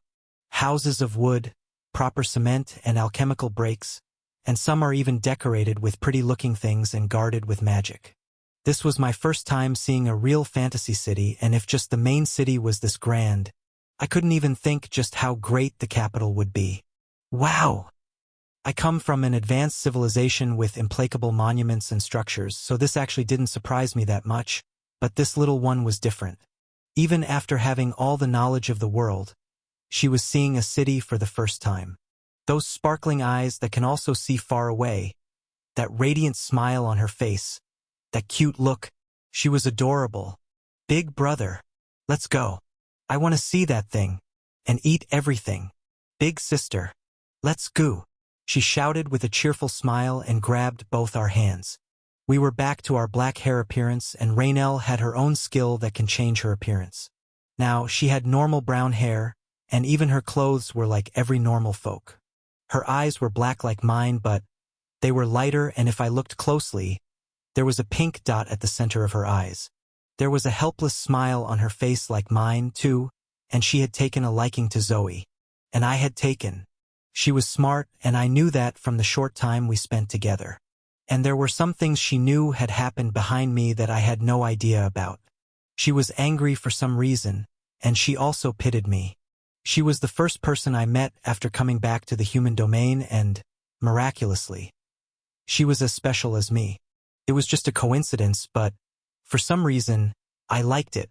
I liked this whole thing more than necessary, and I was looking forward to seeing this city with them. The city was enormous, and as we were on higher ground, the place was far smaller than when we actually reached the gates. Welcome to one of the main cities of the great empire, the City of Comfort, Huga. It is a tourist attraction for the high ground and peaceful air that cover the city. Mainly, people come here for vacations and for its nearby hunting grounds that are filled with great creatures. Though there isn't much about this city on the small scale, things go peacefully here. If we just exclude the night dens and the underworld, we can see in all places this city is a great place. The big market full of shops is one of the best things I like about this place, she said as we entered the city through the enormous gates. They truly were huge, but nothing compared to the trees and beasts I had seen in the great forest. And as soon as we entered the city, a straight road was covered with small stalls on both sides. Wow! What's that, big sister? Why are there so many fruits? Zoe asked as she ran toward the closest fruit stall, and we looked at each other with a helpless look. Let's go, she said with a smile, and I smiled back. After you, my lady, I answered, and she shook her head at this behavior. Walking to the place, Zoe was looking at all the familiar, normal fruits. She patted her head. I just hope she had the money for now. I will have to visit some different shops to sell some things to get some quick cash. Hello? Beautiful miss. What would you like today? We freshly picked all the fruits this morning. You will like it for sure. The one selling the fruits, a mature man with a fine mustache, said while rubbing his hands. The dude was a good person from the looks of it, and the fruits he was selling were great too, fresh, just like he said. The preservation magic cast on them was also good quality, so this one was a good place to start her world exploration. Big sister, I want that apple, Zoe shouted in a merry voice, pointing at the best apple in the shop. The shopkeeper's eyes shined, and he smiled in amazement. Looks like young miss has a great eye for things, he said, and Rain smiled back. Rein. Yes, this one was cuter. How much? She asked with a smile, and he lifted 2 fingers with a hopeful smile. Who you kidding, young man? One is good. She spoke and just tossed a copper coin at him. Indeed. Have a nice day, ladies, he replied and waved at them as Zoe jumped at the second shop. I knew she would just buy anything she wanted, and Rain would just buy her from that look on her face. We were helpless here. She was just adorable. Well, these two were doing their shopping. I also had to do some things. Rein. You two go ahead. Take Seals too. I will be back after doing some shopping myself. Please take care of these 2 children. Thanks, master. Seals came out of her mark without anyone seeing anything and jumped down on Zoe's shoulder. Take care, Ian. Rain shouted and looked at the shop owner before her. Babysitting cheerful ones like those 2 was an exhausting task, but I knew she would be just fine. Maybe I would buy something for her while I was at it, too. And for my family? Well, I had time, we will see that one. Waving at them, I turned around and started walking on the other side of the road that lead to the dark alley. I had no ID, so selling things legally would be more of a hassle than I could think. And I also wanted to look at some things that only those places would have. Not that this city would have undergrounds, as I knew. This would be just your normal place that was just named as such. And for my first destination, I was going to a jewelry shop. In a usual novel or something similar, a back alley would be a place where something bad usually happens. The main characters meet bad people, attack others, kill, gamble, do bad things, and stuff like that. But this back alley was just like any other place I had passed through in this city. Same people, same kind of stores, same cheerful atmosphere, and the distinct uniqueness of this place. Though people looked shady, like those usual big, bad people of shows, they were happily doing their trades and stuff. This place had more rare, diverse, and more things than the normal market, and though the shops looked old and all, if you enter any one of them, they would be the same as anything on the main street. This was the clean back alley of the city, and though there was a dark one, I had no work there. People here were those that had no identity, were refugees of other places, small criminals or people like that, and this radiant atmosphere was better than the too lively market outside. This was good, and I had reached the shop Rain mentioned. The best shop to deal with jewels and gold stuff that had more hard value than the resources. And right now, I was disguised as a big, middle-aged man with a rough body and had the air of a ferocious beast around me. Most just avoided me as I walked through the paths, and I currently had no money, so I can't even buy things I wanted from here. If I wanted some quick cash, selling the most worthless things was the best thing for me. And gems, those normal pieces of pretty stones that just laid around on some floors of our house, were the best option. Though there was a gem room filled with precious stones that had special powers, the ones I had were just worthless compared to those marvelous pieces of craft. I had some of those rocks that I knew would fetch me a good gold or platinum, so I was looking forward to these dealings. This shop was the best place to sell this kind of thing according to her, so I was here. Standing before a wooden door shop that few entered, I knocked on the door 3 times. "What do you need?" An old male voice asked from behind the door. "Money," I answered as Rain had told me, and the voice asked again. "Silver? Gold? Or platinum?" The voice asked again, and I sighed internally. What the hell? Why this mysterious process like those secret places? Damn, this wasn't even that big of a deal. There should be better and bigger places where you would need passwords to enter, but this jewelry shop wasn't one of them. Shaking my head, I answered the question. "All?" I responded, and the old voice behind the door gasped audibly. This was the exact reaction one would have when you tell them you have something that would interest everyone in general. This was quite something, and the door opened. The old man in a fine butler uniform greeted me with a bow as I observed the inside of the building with surprised eyes. The outside of this building was normal, just like any other building around this area, but the inside had a different story. Not only this place was shining like any other modern store on the normal market, there were more decorations and fancy details inside it. The spatial magic used in this place was superb, and just the fact that this small 3-story building had far more space inside was enough to tell their influence. Just like any luxurious shop, there were different counters with different special gems, and that wasn't all. There were some artifacts, rare resources, and even magic tomes displayed on shelves. This place was fine, and the employees here were also clean, dressed in fine coats like some vast place. This was more than I expected, and just from the look on the old man with brown hair and dark green eyes, I knew I would have a good time here. "Can you prove your claim, sir? I will have to ask the manager to check your goods if it's true," he politely asked, intimidated by my size and fierce aura. Though there were guards in full armor all over the place and even the people inside were looking at me like I was some kind of killer, he was faring well. These people couldn't even see my face inside this level 4 hood artifact I borrowed from her before departing from the forest. And from their clean, noble-like outfits, I knew they were special customers. Well, I wasn't here for things like that. Looking down at the old man, I put my arm around him and made him bend down in the corner. The guards reacted in an instant, but the old man lifted his hand to stop them. I knew this old man was a Tier 3 mage, but it was nothing. Even though mages were rare as a whole, finding a Tier 3 and working with him as a gatekeeper would be the least expected thing from an organization like this one. Well, it was still nothing. "What do you think you were doing, sir?" the old man asked with a serious face, and I took out a single diamond from my storage device. "The sample?" I said in the voice of an adult man that made him shiver in fear. He could feel that I was strong, stronger than him at the very least, and so he didn't want anything to get ruined in their deer shop. He gulped as he looked into my now disguised blue eyes and nodded in fear. But as soon as his eyes fell on the finely crafted diamond that was clear on the side of his palm, his eyes widened and glued to the rock. That was the highest quality gem, and he could tell just from a glance just how precious it was for them. But I had no intention of just letting him stare at this excellent piece of rock.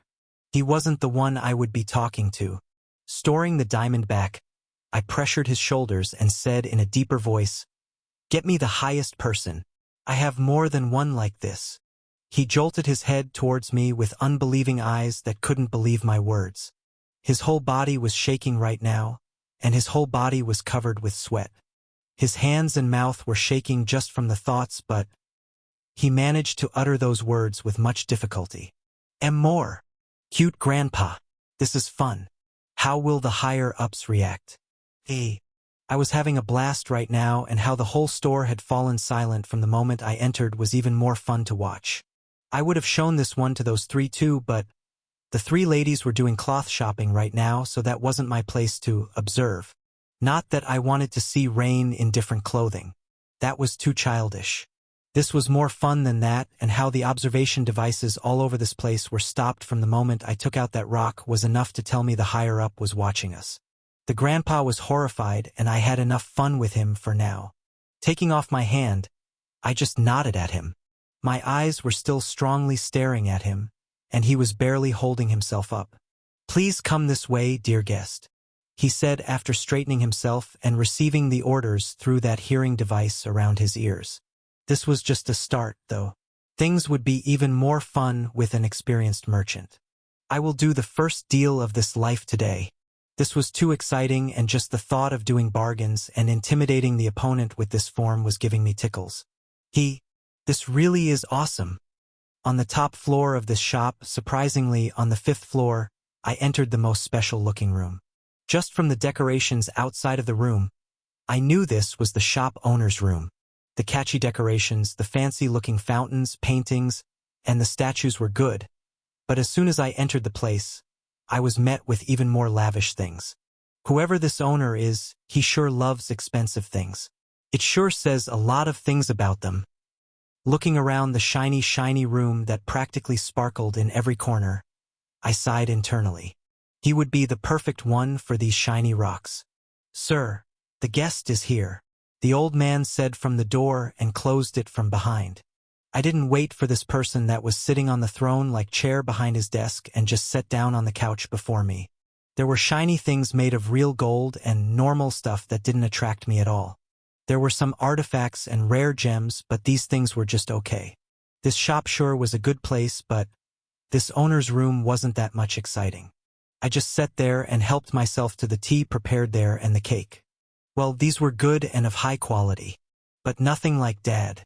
Well, I was looking forward to our lunch, so I wanted to finish this quickly and go back to them.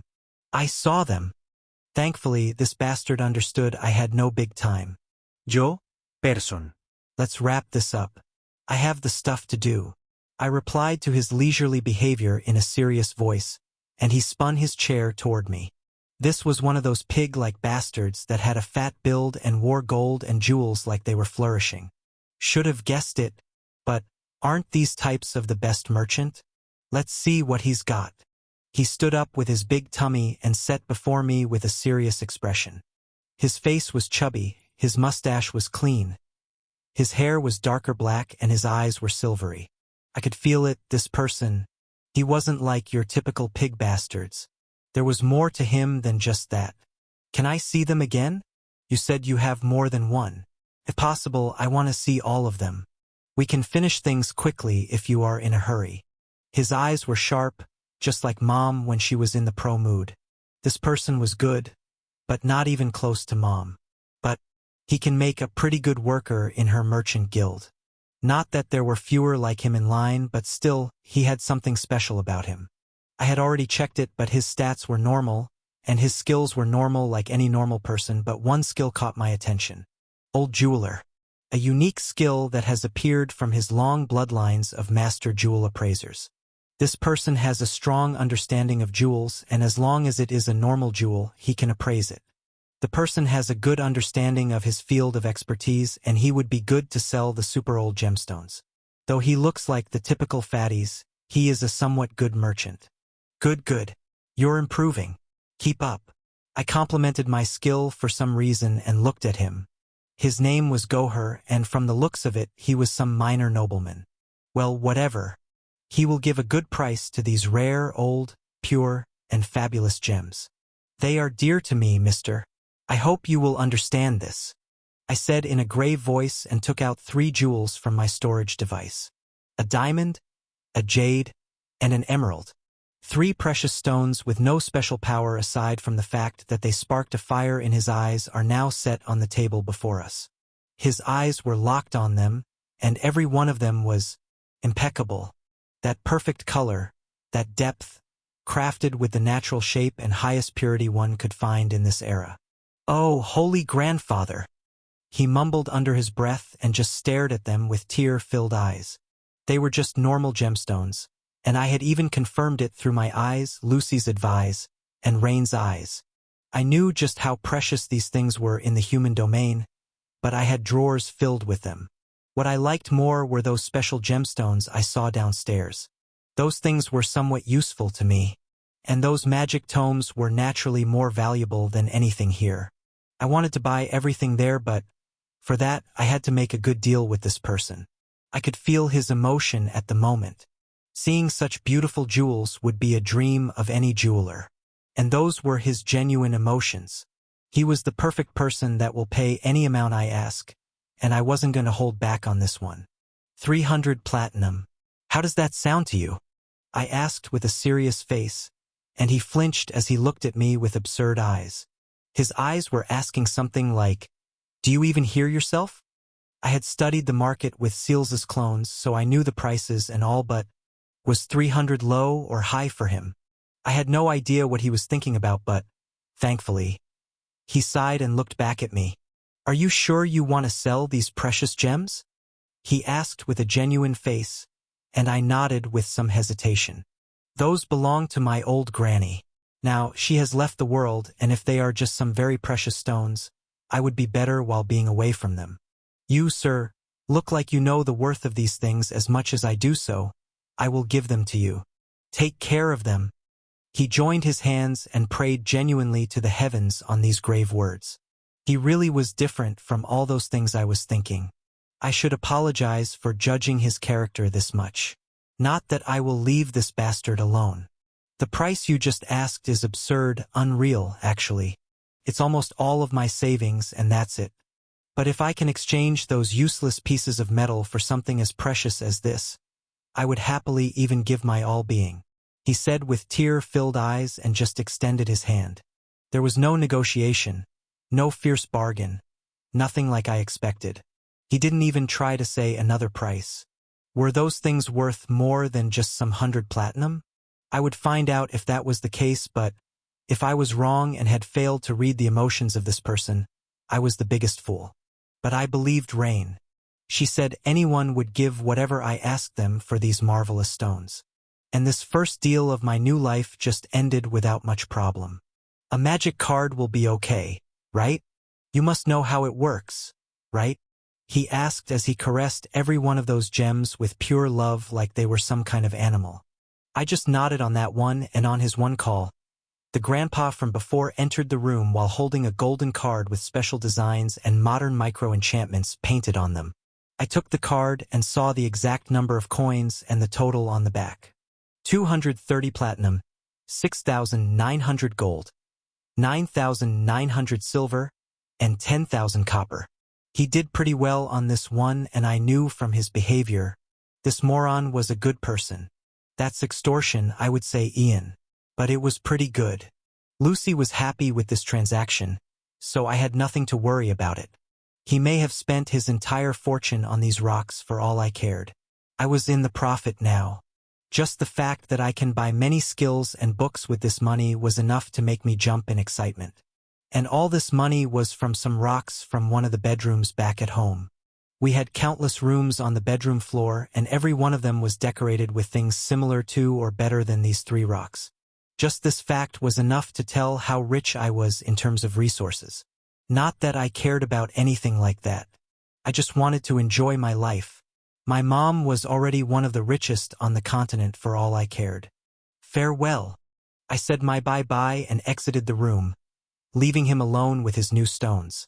I could hear the merry voices of the piggy-like person, and everything from the looks of things, he was actually a decent person.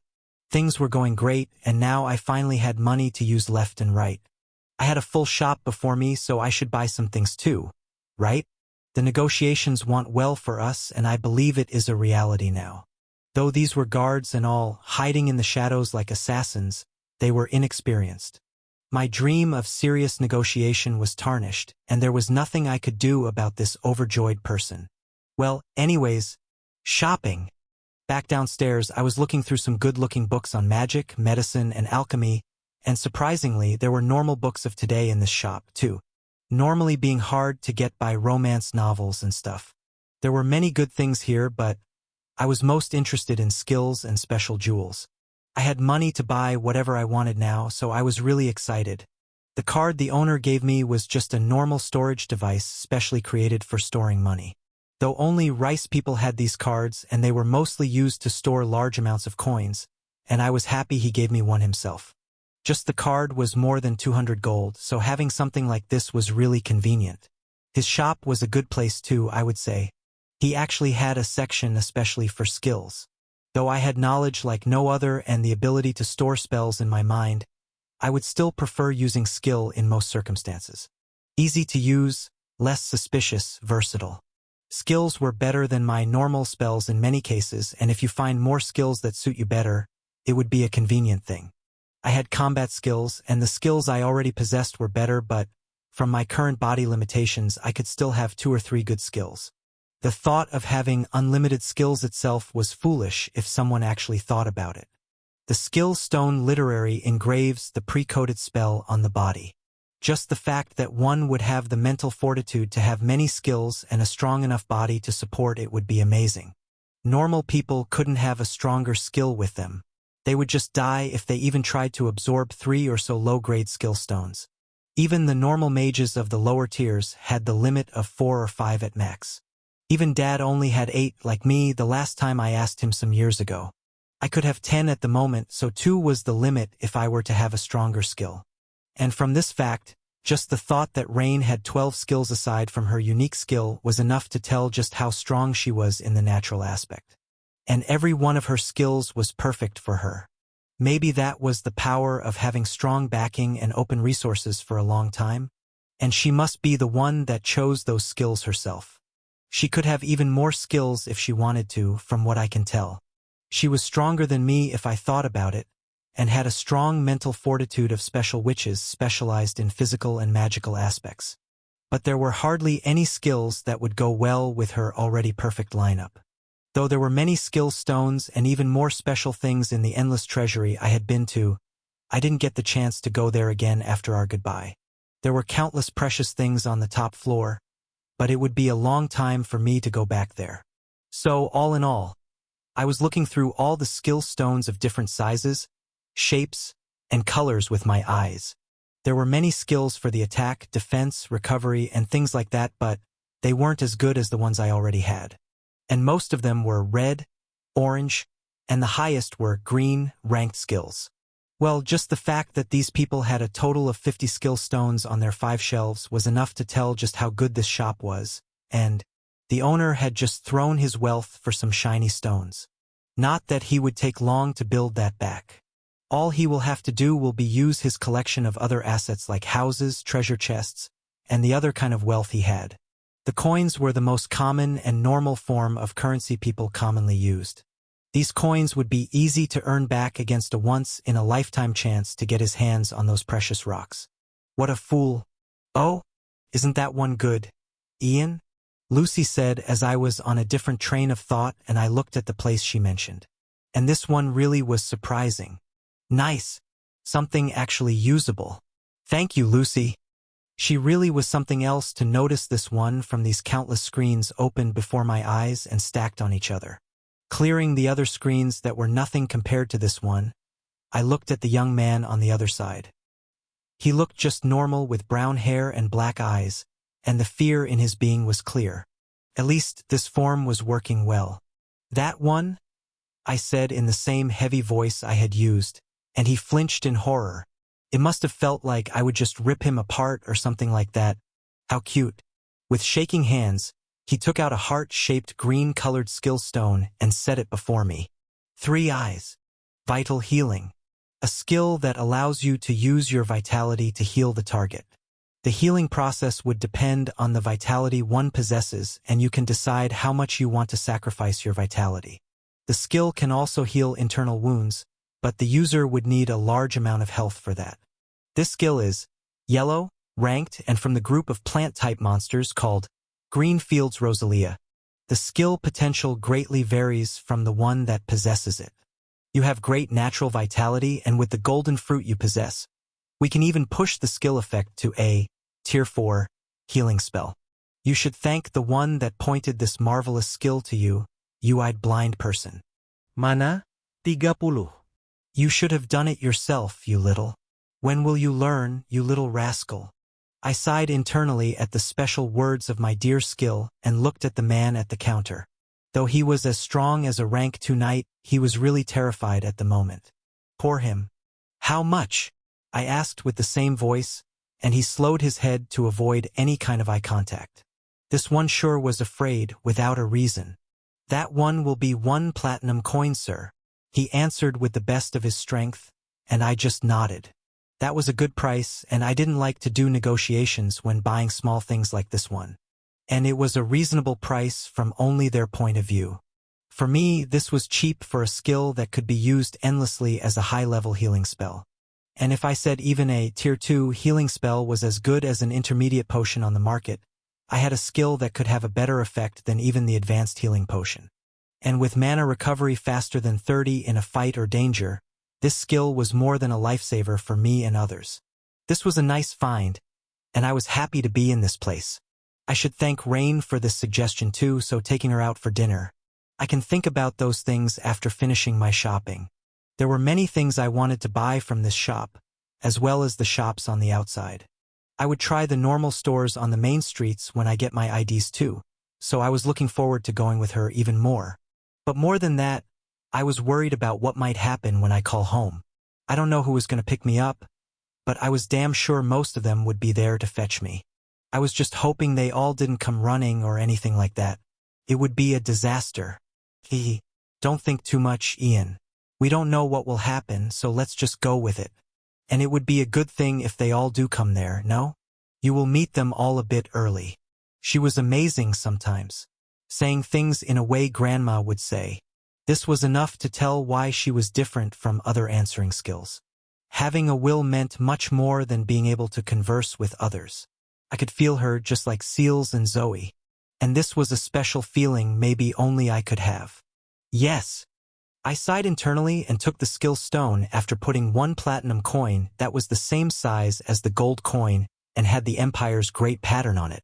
I now had a new skill with me, my 9th non-unique skill. And now I only needed a mind-blowing special skill to finish my 10-skill lineup. But finding something that fascinating, even more than Dad's water lasers, would be a tough task for me. But I knew I will get what I want from Mom's auction house. That place was the best in the Empire, and I was looking forward to seeing it for a long time. Of course, I was going to pay for things myself. Even though it wasn't necessary, I wanted to do things on my own to some extent now. And I knew she won't disagree with me on that one. I knew where and how to invest the money as great as her, after all. She was my mom, and I had to finish things here soon. It will be lunchtime very soon, and I was looking forward to the place we will be eating the things I brought to this world. But I could have never believed they had grown this much in this short time. Mom! Oh, Mom! She was an amazing person I couldn't help but respect. With a deep sigh, I walked onto the other counter with books and elemental gemstones, and the shopping continued. Big brother! Zoe shouted as soon as she sensed my presence and ran toward me with a radiant smile. She was now wearing a green-blue dress and a cute hat. She looked adorable in that outfit, and the smile on her face was enough to soothe my heart. Slow down, little one! Rain shouted from behind her and just shook her head with an exhausted sigh. I knew she was exhausted and all, but she was still smiling brightly while looking at us. Zoe hugged me like a little girl, and I hugged her back. Can't help it. She was just that cute. We had fun, big brother. Come with us next time, she said while hugging me, and I patted her head. Okay. I will. I answered her with a radiant smile and hugged her back. She will understand things quickly, and I knew she will mature quickly, only showing her this side to me and some other few. Well, we were like this for now, and I didn't mind it at all. You two look adorable. For a moment, I forgot we were in the middle of the road and there were countless people walking around us, coming in and out of the building before us. This was the place she mentioned and something my mom had created in that short time I wasn't here. And this was just one of the countless places she had built in that process of rage. Well, we will have a nice, long heart-to-heart when I meet her again, so that was that. Let's go, Zoe. I'm starving. I smiled at her and she nodded with a merry smile. Let's go, she shouted in an even more cheerful voice and walked toward Rain while dragging me with her. Slow down, girl. Why was this little sister of mine so energetic all of a sudden? What were those three doing? You look happier. Did things go well there? Rain asked as she held Zoe's other hand and Seals came back to her mark. We had fun. Seals shouted in the same cheerful voice as her, and I shook my head. These children, what's so good about simple shopping? Did they get so excited just with this? Good, good. Giving her an answer and hearing her giggles, I looked back at Rain as we entered through the door and nodded with a helpless smile. The structure of this big two-story shop was the same as any fast food joint in my past world, and I could see just how clean this place was. There were tables for eating, and the inside of this place was naturally bigger than what met to eyes on the outside. There was a counter on the other side, big posters of colorful burgers, fries, different things on a roll, and even normal meals like steak and cakes. The counter and every table had small menus, and behind the counter, there was a transparent window with the kitchen. The artifacts used to cook were special, and I hadn't seen them in any books I had read. So, they were new inventions newly made from the thoughts I told them. Though somewhat different, every one of those specially made artifacts was good for quick and quality product making. Though those things couldn't come close to what we had back home, nothing could actually. I was really impressed by them. Zoe was seeing them for the first time, and her eyes were sparkling with excitement. She had seen more good-looking artifacts back home, so she wasn't as surprised by it, but she sure was happy to see such a place and so many people in one place. This one was a mix of food joint and restaurant, so there were many seats preoccupied with smiling couples, normal folks, and families. The core target of a good fast food joint should be the normal folks who can afford the things and get them quickly while they take a break from work. That's what the traditional way was back in the times of my previous world. Good and cheap food that's quick to make. And Mom had executed everything so perfectly that I couldn't find many complaints with the system itself. So, we were going to have the not-so-normal burgers and fries. Come to think of it, let's have a pizza too. I'm more hungry after shopping for that long. Sitting down on one of the empty seats, I looked at both of them and asked for their orders. Zoe wanted a big pizza with a lot of cheese, just like her mama. Rain asked to help out, but I denied this one and went to the counter after hearing just how much she liked the burger with triple cheese, hot sauce, and fries. And she loved them despite being from a prominent noble family. Well, everyone in the world would love them for all I knew. She looked super cute while talking about them. I wanted to pat her head, but I controlled those desires and just went to the counter and looked at the happily smiling lady with a white apron and a golden logo with Ian's new food. The unique logo that had become one of the most famous brands. She looked beautiful, and the smile as she looked at me was also filled with happiness. The perfect attitude an employee of such place should have. What would you like today, little young man?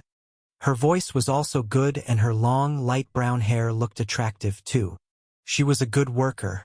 Smiling back at her, I quickly placed my order without much chit-chat. There was no need for me to chat with some employees when I wasn't even here as the one who made this place's son. I was just a normal, everyday customer, so there was nothing for me to talk about here. After waiting for a few moments, the food got ready and presented before me in a giant tray. Should I send someone to help you? She asked as she looked at the tray the same size as me, and I simply shook my head. Thank you for your great work. Thanking her, I lifted the big tray filled with our food and easily walked to my seat. And as soon as I reached them, "Yay!" Zoe shouted merrily in her excited voice, and we both shook our heads with a sigh. Sitting with Zoe and exactly on the other side as Rain, I looked her in the eye as she looked back at mine. And as the staring went on for a while, she gave up. "Are we doing some kind of competition?" she asked without blinking, and I tilted my head. "We might have to fight if you want that."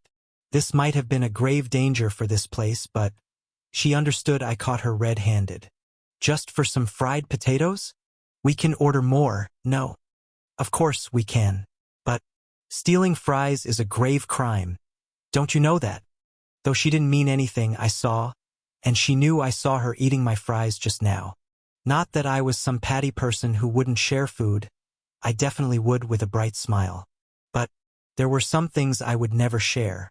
Ice cream and fries are some of them. And even if she joins these some things, not her in particular, I'm talking about my special someone, I would have to think 3 times before sharing it. This was a great offense. And if it was someone else, they would be crying from the bottom of their hearts. She was safe for now. I will let this one go. But I don't forgive after the 3rd time. Remember that, Rainelle Atraxia. I was serious and she could see that in the using of full name. Gosh, you're a cute weirdo. Take this. Though I don't share, I will apologize for this. She rolled her eyes at me and gave her box of fries to me. More is always appreciated. Thank you, lovely lady.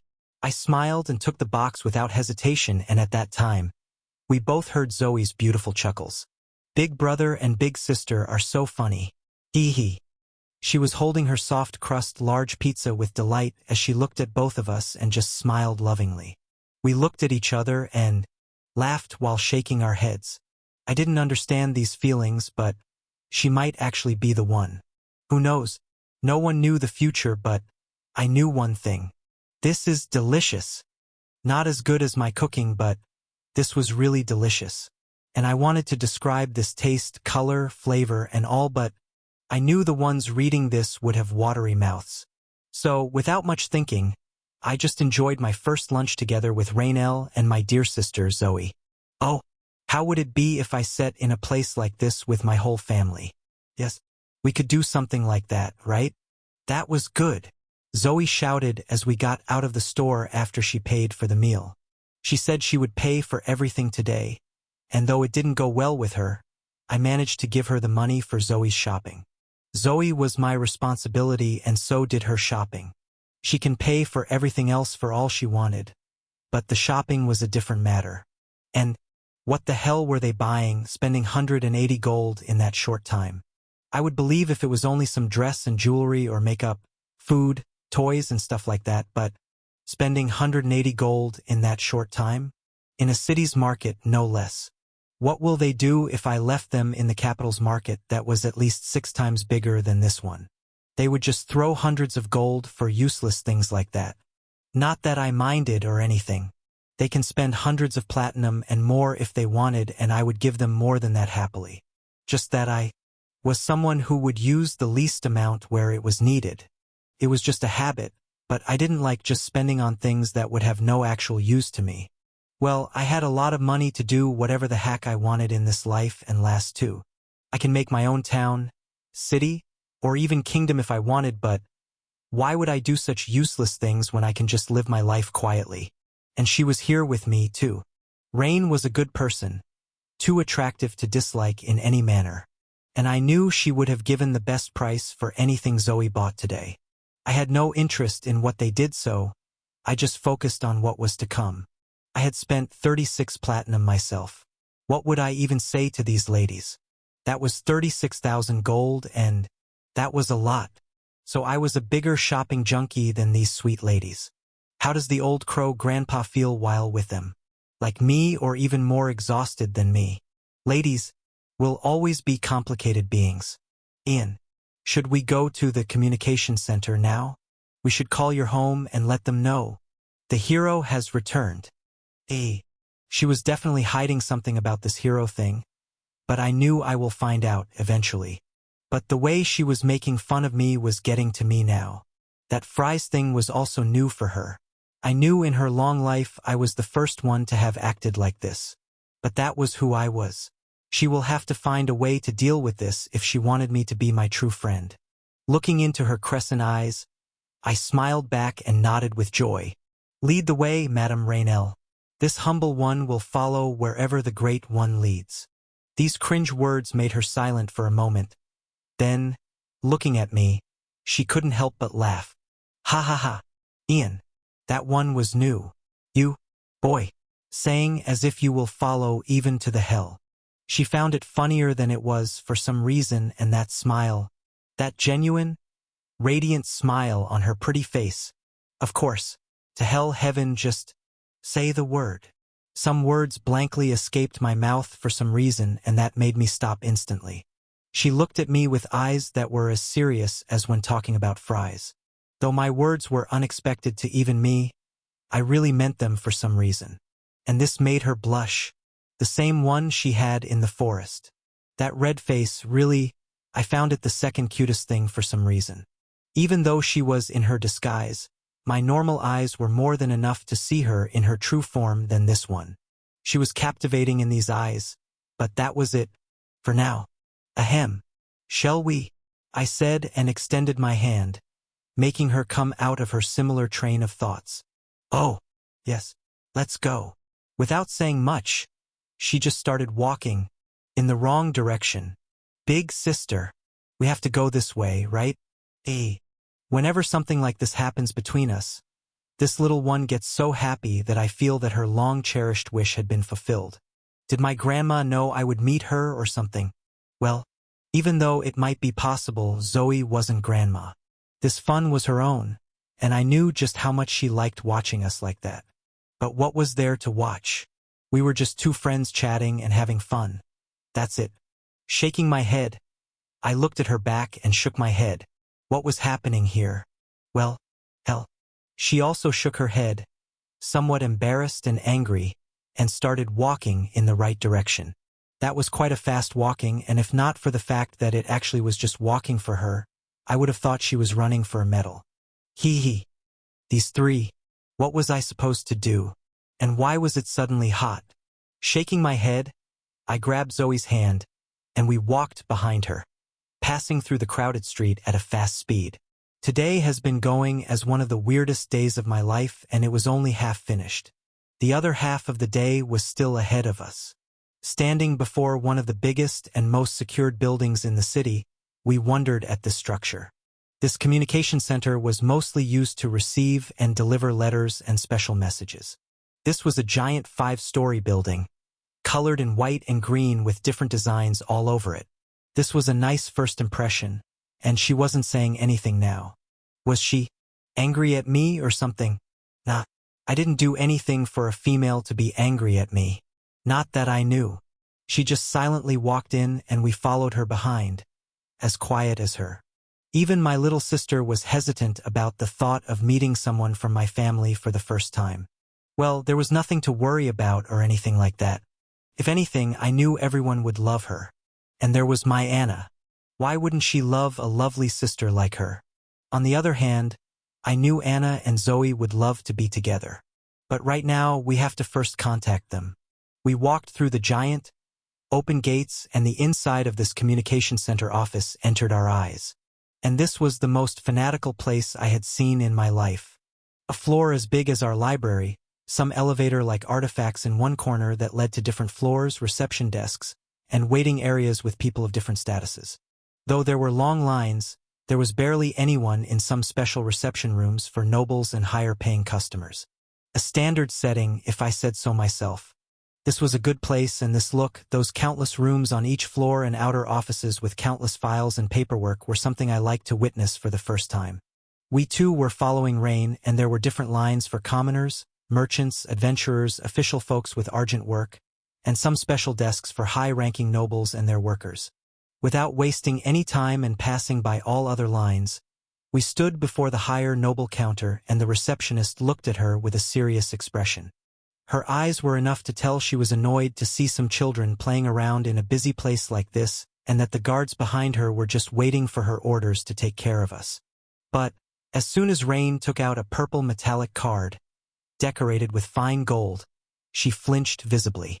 The sudden change of emotions on her face was so dramatic that even the guards behind her felt confused, and one of them tried to move forward. But she just raised her hand and stopped him from moving. Taking Rain's card with shaking hands, she put it on a scanning artifact that could check the authenticity of the document. I had seen these devices, and we even had some in the artifact room, thrown like trash. And, When the information on the card was displayed before her on a screen like a holographic screen, cold sweat ran down her back. Forgive me for my rudeness earlier. Please tell us what you need and we will prepare it right away, she said and gave the card back with both hands still shaking. I had to say, this was an extraordinary scene. I knew the gap between nobles and commoners was quite huge, but to react like this just in the presence of one was my first time. I didn't want anyone to behave like this with me, and if it was only my status, then I had no problem giving up on it. Humans are easier to understand when you can freely work, talk, and live with them, and I had enough experience to understand these worst beings. Rain just sighed and took back the card from her hand and stored it in her storage device. A special room without any mage, and make it as quick as possible, Rain said in a somewhat authoritative tone, and the receptionist nodded with a still shaking body. Picking up an ancient telephone like an artifact, she covered the other end and her mouth with her hand and quietly conversed with the one on the other side. Her eyes were wide, her heart beat faster, and the tension in her throat, body, and forehead was easy to understand. As if a common subject facing a king, she was terrified of making another mistake that might most probably take her life. Being a noble and a high-ranking one was an even bigger thing than I had thought. And just what kind of identification card did she use to make this receptionist so terrified like this? Well, who cares? Please, this way. IW will guide you to your room. Saying that, she hurriedly stood up and walked out of the wooden counter and stood before us. Rain didn't like this one too, and I could feel that she was just going on with whatever was happening right now. She looked back at us and shook her head with a sigh, and I just nodded. Looks like she forgot what had happened some time ago. Actually, what happened?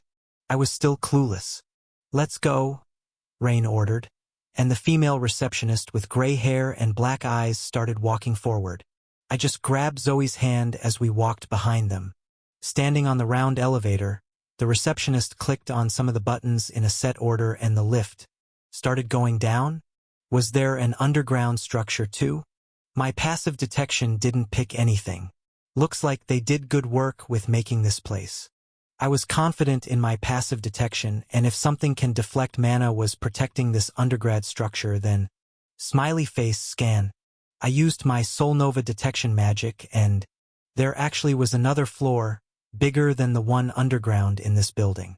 Wow, I should check every place before entering. Mana might be too old to have counters even in places like this. I haven't lived with humans in this world much, but it will take me a while to understand this world as it was. Being in a forbidden zone, the Great Forest at that, for that long would have been an unbelievable thing for any normal human, and maybe they would have just reacted like a forest man after coming back. Thanks to Grandma, and having lived among my race for a long, I knew the things and behavior of a normal human. And Zoe had all the knowledge, so she learned at a speed that no mortal would understand.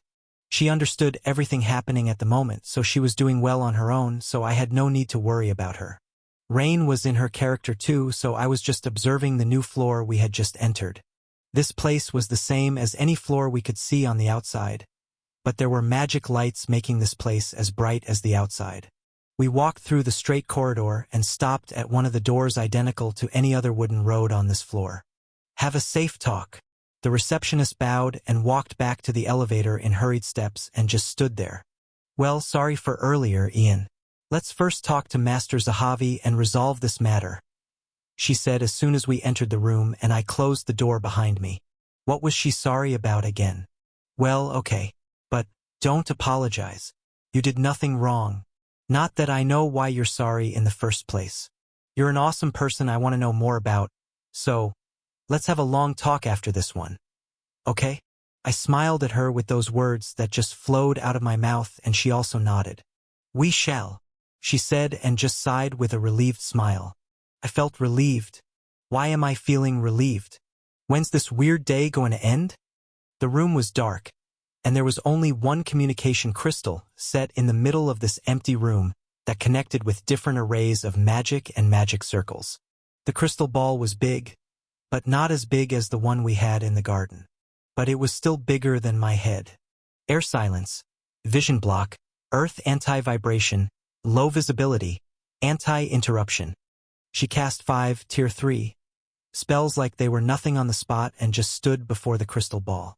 I didn't know what kind of place this communication center was, but she was being careful in this matter for some reason. Maybe the communication line, numbers, and codes were confidential things? So these weren't enough. My detection was picking up some concerning things in this place, too. Mana shield, total restriction barrier. This is enough, I said and relaxed around the communication crystal. Did you just use some skills? That shield of mana is okay, but you just cut off the whole connection with something else. No, we can only use the connection line of this crystal now. Amazing. Is that a skill, too?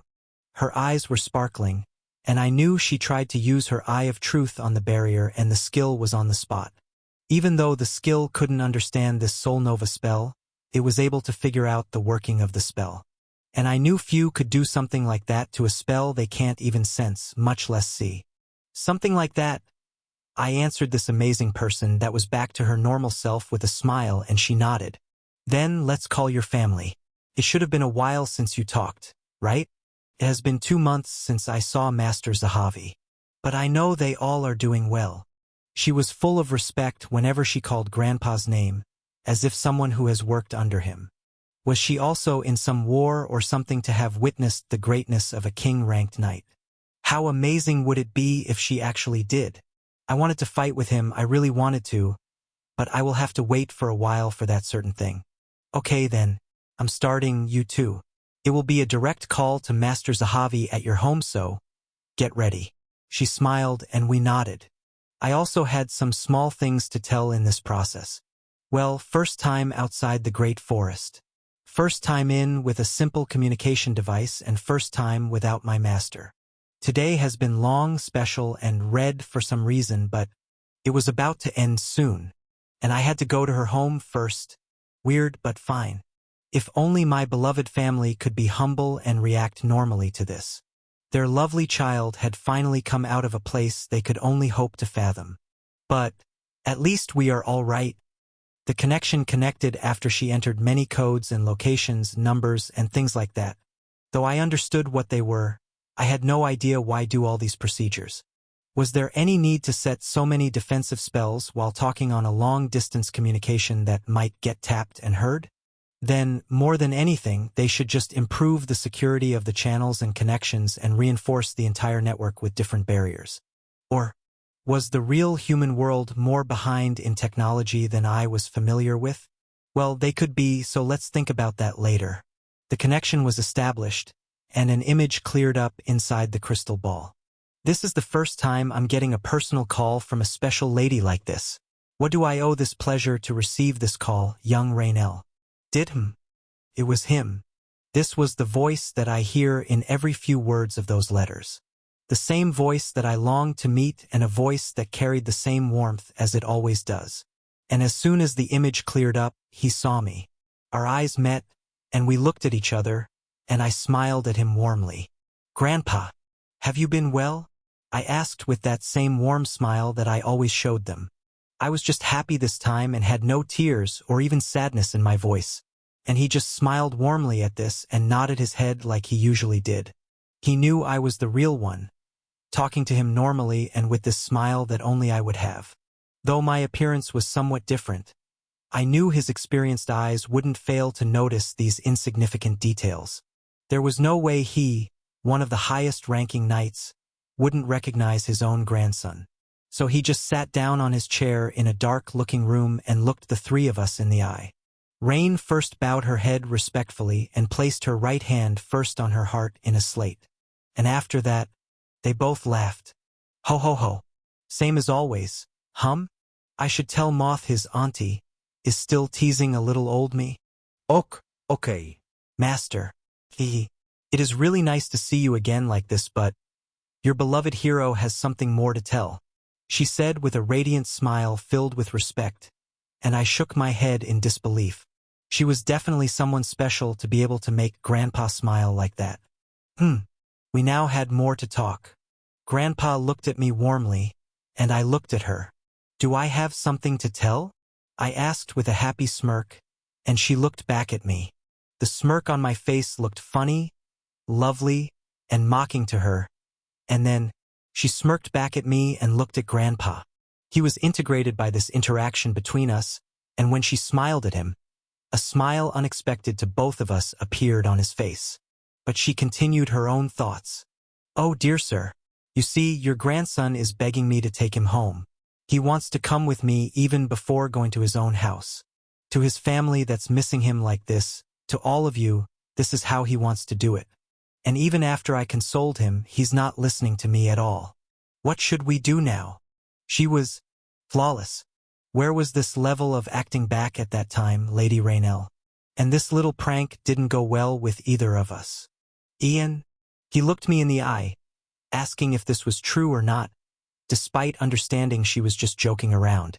I glared at her in a little anger, but I can't even deny her words as a whole. "Yes, I have to, but I will be back as soon as I'm done there. And Grandpa, I'm back." There was a radiant smile on my face, so he understood I was fine and things would be okay. So he nodded and looked back at me. "We will be there by night. HM? Padrone." He just said something I didn't want to happen for some reason, and I heard it loud and clear. "It's okay. Those four will be happy to meet you, and they will be as happy to see everyone together after a long time too.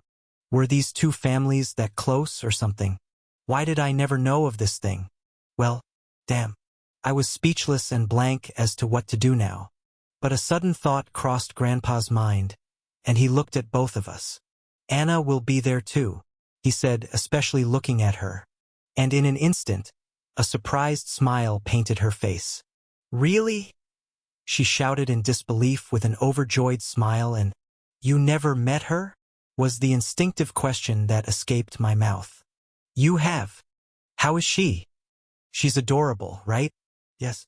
I will finally meet the little angel. Aren't you too excited? I do understand your happiness.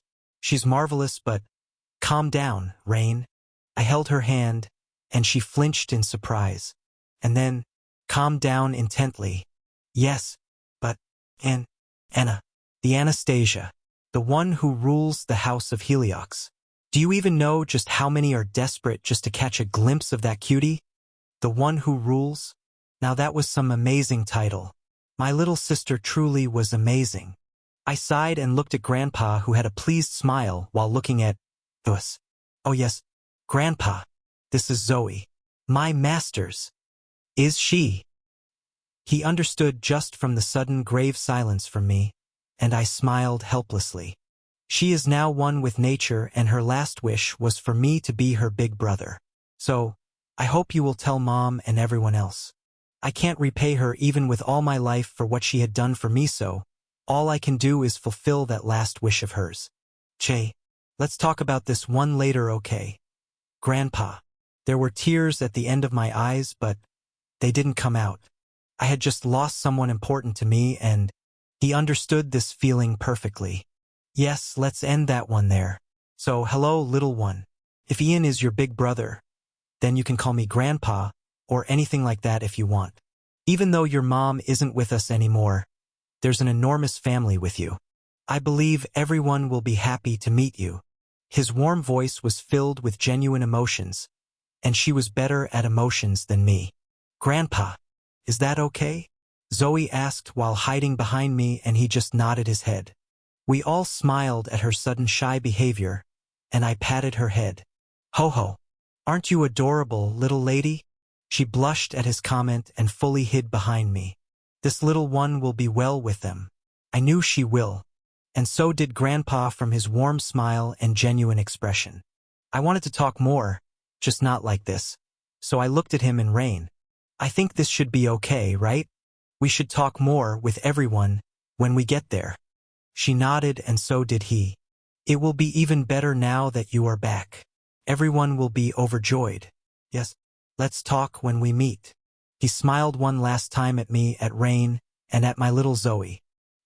He waved his hand, saying, "See you soon," and she waved back with the same shy face. The connection ended with his image slowly fading away, making me remember how I would talk with them in the past. Maybe this is how they felt every time I was going away in that mirror. I sighed again, and the chat ended happily. Though it was short, I knew it will take the entire night when everyone gathers there. I hope everything goes fine. Something like a fight with my two other siblings was inevitable to some extent, but I wanted to do that in a safe place. A safe one where I can challenge Grandpa and her grandpa if the opportunity arrived. It would be great, but I had to cure her grandma first.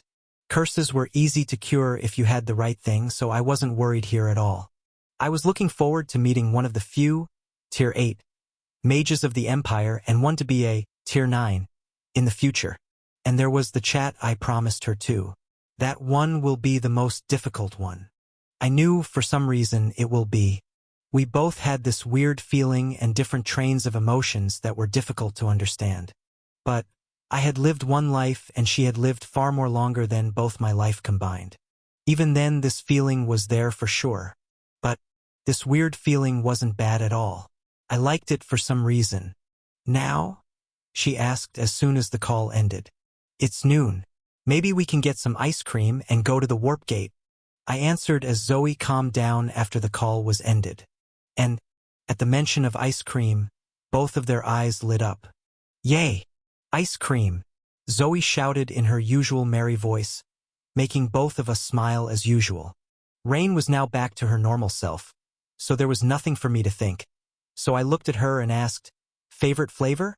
The sudden question surprised her, but she didn't need much time to think about this matter. Chocolate with roasted almonds.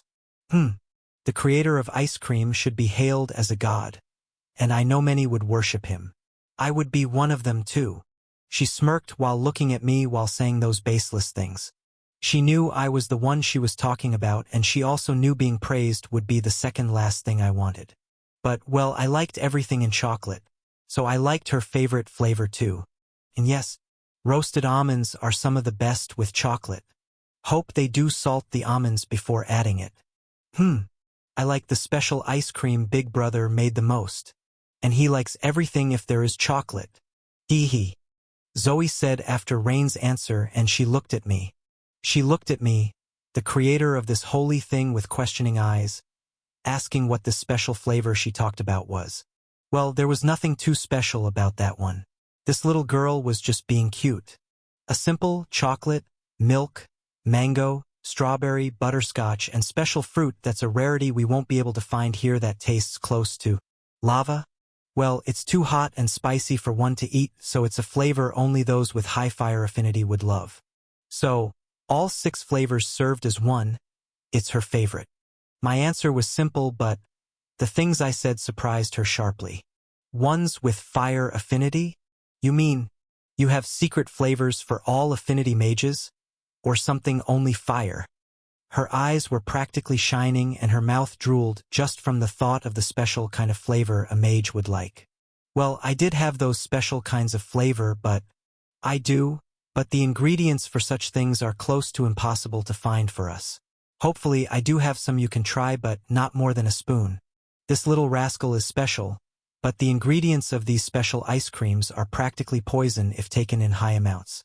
Aside from their rarity and close to impossible ways to process them, we can't make them even if we wanted to. The artifacts and devices here were practically nothing compared to the advanced things we had, and, if not for them, even I had no way of processing those things. Before coming here, I had made a large amount of this special ice cream and more for her, as she loved this one. Because of her special body and unreal affinity with fire, she was a being like no other among these humans. Well, she knew best how to use and control her current powers, so I had nothing to worry about there. But the fact that the ice cream I made with these special ingredients will never get close to the ones she made will remain true forever to me. I had some in my white crack, and they were just normal ice cream made with normal ingredients, but she was the one who made it. From growing the ingredients, processing them on her own, and doing everything on her own, the divine delicacy she made was nothing compared to the ones I made. But, well, the ones who have never had anything like that will never understand what kind of flavor it was. And even though I had some of those things saved with me, there was no way I would share it with anyone. I looked at her and her shocked expression at what I had just said with wide open eyes. I could feel her desire to taste this marvelous thing I had just mentioned, but Is this the right place to try some ice cream that will increase mana's gathering speed for 3 hours? But the way she was looking at me right now was too much. Her gaze of please was something like a little child, and, for some reason, I was feeling powerless here. Why is it so cringy with her, dear Mother Nature? I will only give water. Darkness flavor is too much for normal days like this. And I won't give more than 1 spoon, so don't even think about it. My answer was stern, and it was for her own good. Though this was something special, this wasn't something meant to be eaten by anyone and at any time. She was the few that can actually eat these things and be unaffected because of her super high affinity with water and darkness. And her affinity with darkness was especially high, and she knew just how to use it. She was similar to me in most cases, but she was also the opposite of me, something uniquely peculiar. But that wasn't something to deeply think about. There was no need to in the first place. Taking out just a spoon full of ocean blue ice cream from my white crack that surprisingly only I could see, I held the spoon before her. The golden spoon decorated with fine work was the normal thing in our kitchen. I looked at her, but she wasn't looking at me at all, and her eyes were fixed on this marvelous ocean blue thing that exuded a cool feeling and felt refreshing just from the look. We were in that same location, in the dark room dimly lighted by this communication crystal ball's light, and it was like we two were the only ones here. Why did Zoe erase her presence every time we two were doing something awkward like this? Shouldn't she be jealous or something like my little sister, like those books I had read? What kind of little sister was this girl? But that wasn't important right now. Rain moved her head towards the spoon while I was trying to hand it over and just ate the ice cream with my hands. And although this was a childish and immature feeling, I just fed her something for the first time. What the hell? Things were progressing faster for some reason, but she was happy now. Oh, my! There was an expression of pure bliss on her face after eating that one. It was a cool flavor, extracted from a special flower that grew in extremely cold salt waters. The texture was just like any other ice cream, but that wasn't all to it. Just from 1 spoon, one would feel they are one with the ocean, feeling the fresh air, cool breeze, and many aspects related to the water attribute. These creations of mine were more special, and even Grandma acknowledged them. This was one of them, and this feeling of pure bliss, naturally, couldn't last more than a few moments from just 1 spoon. She opened her eyes, got out of the zone of pure pleasure, and felt the changes happening to her. This was just the aftereffect of this 1 spoon, but for the next 2 to 3 hours, her mana gathering speed would increase by almost 10%. Such drastic change just from 1 spoon of ice cream. That was the reason I said this would be poison to any normal being. But she was a special case in this one, having a super high affinity with the darkness attribute. She can easily eat 1 small bowl of dark attributed ice cream, one of my masterpieces, and be alive and fine. In fact, she will gain enough power to transcend tier and rank for a while after that. And it wasn't something I would give to anyone just because they can have it. I had natural affinities with all the elements, and even though I didn't have a super high affinity like these bunches, I could eat the special ice cream whenever I wanted. I had a mind that could endure it without any problem and a body that can accept that kind of energy easily. And with Soul Nova there, I didn't worry about those things. I would still try to save it as much as possible, though. But she wasn't the one that can save marvelous things like these. Just after getting back to her senses, she wanted more. Don't even think about it, Rainelle Atraxia. My voice was stern, and just from the fact that I called her full name again, she understood I was dead serious. Ok, she answered in a sad voice, making me sigh deeply. This old lady was more childish and cute sometimes than even Zoe. Or was I the only one that thought that way? Let's just go now. We have to go back to your home. Then, my family would also be on their way. My voice got warmer as I mentioned them, and she also understood my feeling well. Yes, let's go. Rain cheerfully said and erased all her spells with a simple snap. I did the same and walked to my dear little sister, who was standing some steps away, watching both of us with a bright smile on her face. This little one was really something else to enjoy her big brother's misery like this. Well, what can I even do to her? She was smiling warmly at me, and I just shook my head as I looked at her and grabbed her hand. "Let's go, you little precious cutie." She hugged me with her cute smile while giggling merrily, and we both just shook our heads. How many times did we shake heads like this today? And the day was still far from over. Standing before an open area in the middle of the city, I looked at the giant gate set in the middle of the street. There was a line of people passing through this gate that transported them with a bright blue light, and the street looked lively. The line was long, and we were standing in line, patiently waiting for our turn. This was the Warp Gate, something derived from the ancient gates and the one that took us to that previous forest and to Rain. We were standing in line for quite some time and, unlike the communication center, this place had no different treatment. From knights, normal people who were wealthy enough to use this gate, to even some people in the noble outfit were standing in the line waiting patiently. This was a special place, guarded with rank 3 knights that were quite strong in a general sense. Their physical stats were lower than mine, but they were still the strongest bunch in this area. And the numbers were not low either. There were 6 rank 3 and almost 21 rank 2 guards in this center street. There were also 3 tier 4 mages on the warp gate that operated the thing, and a room some distance behind the gate that stored the money collected by the guards at the gate. And though there was such security, things were lively here. Without much discrimination, people of similar status were looking and talking with each other. They were happy and talking about their everyday stuff. And at almost some places away in the line, the 2 of us were standing, looking at the third that held 2 cones of ice cream in each hand. Zoe, being Zoe, was eating these 2 cones happily like the little girl she was. Her radiant face and merry smile were comforting, so we just watched her eating with helpless smiles. She was something else, truly. It was our turn soon, so there was nothing else to do for us aside from this, and I was riding on a different train of thoughts at the same time. Today had been interesting, unique, and special at the same time. I met someone special and someone that gave me the feeling that she would have some of the greatest places in my life.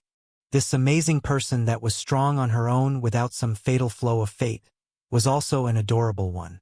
She was running wild, killing every beast in the hunting ground she could see in the search of a beast core. And that wasn't all. She was also finding some special herbs that I just happened to see in the places that she had already cleared.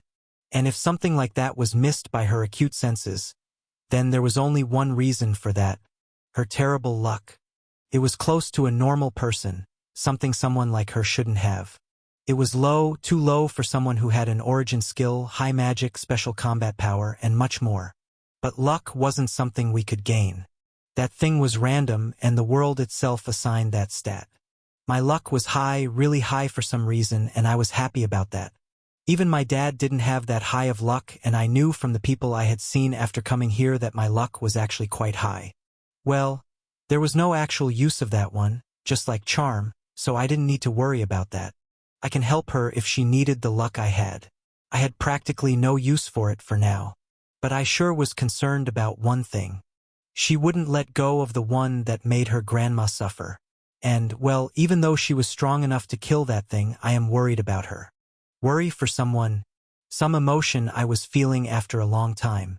I wasn't going to let her go alone anyway, so I was looking forward to seeing her in real action again. The opponent would be strong, and it was a spirit, an astral creature like that ghost. And only her darkness attribute would work on it. Thankfully she had it, or the only water attribute would be a no-no against beings like that. So a future fight was confirmed. For now, we have to go to her house, to the main estate of the Southern Dukedom. I only knew about that place from what I had read in books and heard from the people of this city. That place was also near a forest area, and the natural resources South produced were special things. From natural herbs, fruits, and things that we can eat to materials of alchemy and medicine. Even the wood and some special creatures loved by the people came from the south. And the main estate, the castle of Duke Atraxia, a family who had been part of the empire since ancient times and had always stayed neutral in political conflicts, we were going to that place. It would be a fun thing to meet some of the strongest in the empire, and seeing them with my own eyes would be something new for me. I wasn't a normal child. I knew that much at the very least. From my powers to my family. Everyone was special, but I had practically no experience with what that actually meant. I didn't know others' point of view of them on the other hand, how they actually were to the people of this empire or what the place that guarded one of the borders of the empire looked like. And I didn't know the story of how one of the rulers of the seas, someone known as a tyrant in old history, became a hero. I wanted to know their story someday if I can, and I believe those two would be happy to tell their grandchildren. At least Zoe and I didn't know that, and Anna would be happy to hear a story if it was acceptable for a child. I didn't know if Rain, Carla, and Alf knew it, but I wanted to know about his young days and the things that had happened with him and Grandma. And how Mom, someone who was just a student of one of the greatest merchant guilds, become the guild master.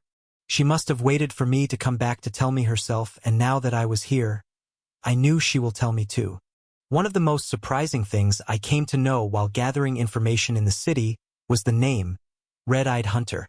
Come. A chuckle escaped my mouth and Rain looked at me in bewilderment.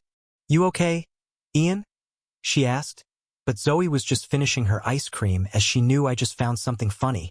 Yes, it's nothing, don't worry. I nodded and smiled at her, and she nodded back with more confusion. She didn't know what I was thinking, but she understood I was more than okay. Dad?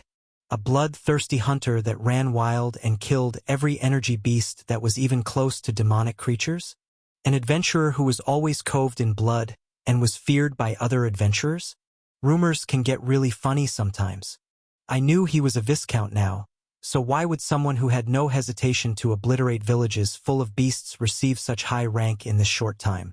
That was quite funny. Well, even if he was that kind of person in the past, I only knew Brian Cromit as a dad who cooked outstanding food while wearing a pink apron. That was the only image I had of my dad, and even if he does something like his past self before me, nothing could change that crybaby father image I had of him. Anna would agree with me. I knew that too. I had no need to consider someone else's point of view. Even if I wanted to know what others thought of them, I didn't have any desire to judge a person with that information. I had my eyes, my thoughts, and myself to know what or how the other person was. Well, this train of thoughts about our family had to end when she tapped on my shoulder. Ian, it's our turn next. Let's go, she said in a cheerful voice, and I nodded with a smile. Zoe was also finished with her ice cream, so she also nodded and grabbed my hand after wiping her mouth.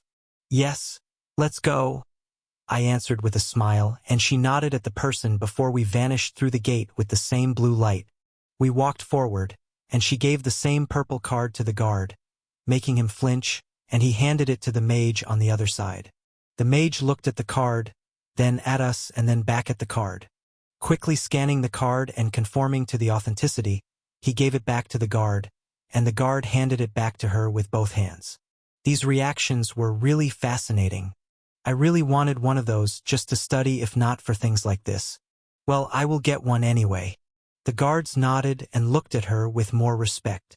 So, they were still worried about someone of higher standing while treating everyone the same here. Just what kind of ID was that purple card to make them like that? Main City Temani of the South, please, Rain said and handed the guard a bag of coins. I could see they were 20 gold, and that amount was at least 10 times anyone had given in this line before us. This definitely wasn't normal, not that I cared much. Yes, ma'am, the guard answered and nodded at the mage in charge of the gate. She walked up the steps and we followed behind her. Standing behind her before the gate that was just small in comparison to the one at home, we watched as the mage on the other side nodded. A blue light appeared inside this round rock gate, and she hurriedly walked in and we flowed quickly. The linked location would close quickly, so we had to hurry. I'm going to someone else's house before even going to my own. And my family is coming there. Oh nature, I just hope things go well. I prayed as our bodies became a beam of light and vanished inside the blue light. There was still a long way ahead of us, a tiring one at that. With a bright light, we opened our eyes to a new place. This was a new city different from the one we were in. Opening my eyes to an open garden-like area where many people were appearing one after another, I looked around and saw Zoe and Rain standing by my side. This one was a quick trip, and it didn't even take a minute inside that blue vortex of light. This one was different from the gate, as when we passed through that one, Neither of us even understood what happened after the white flash of light until we were in that forest. But we can see the constantly moving blue vortex finally. As I looked at them and nodded, they both nodded back with their unique smiles. We looked around after checking everything was fine, and as we saw the scenery around us, a surprised smile clouded my face. Beautiful, right? This one is our South's one of the most beautiful cities, the city of greenery, Temani. And this one is one of the biggest gardens in the empire, the Garden of Cyan Oak Trees.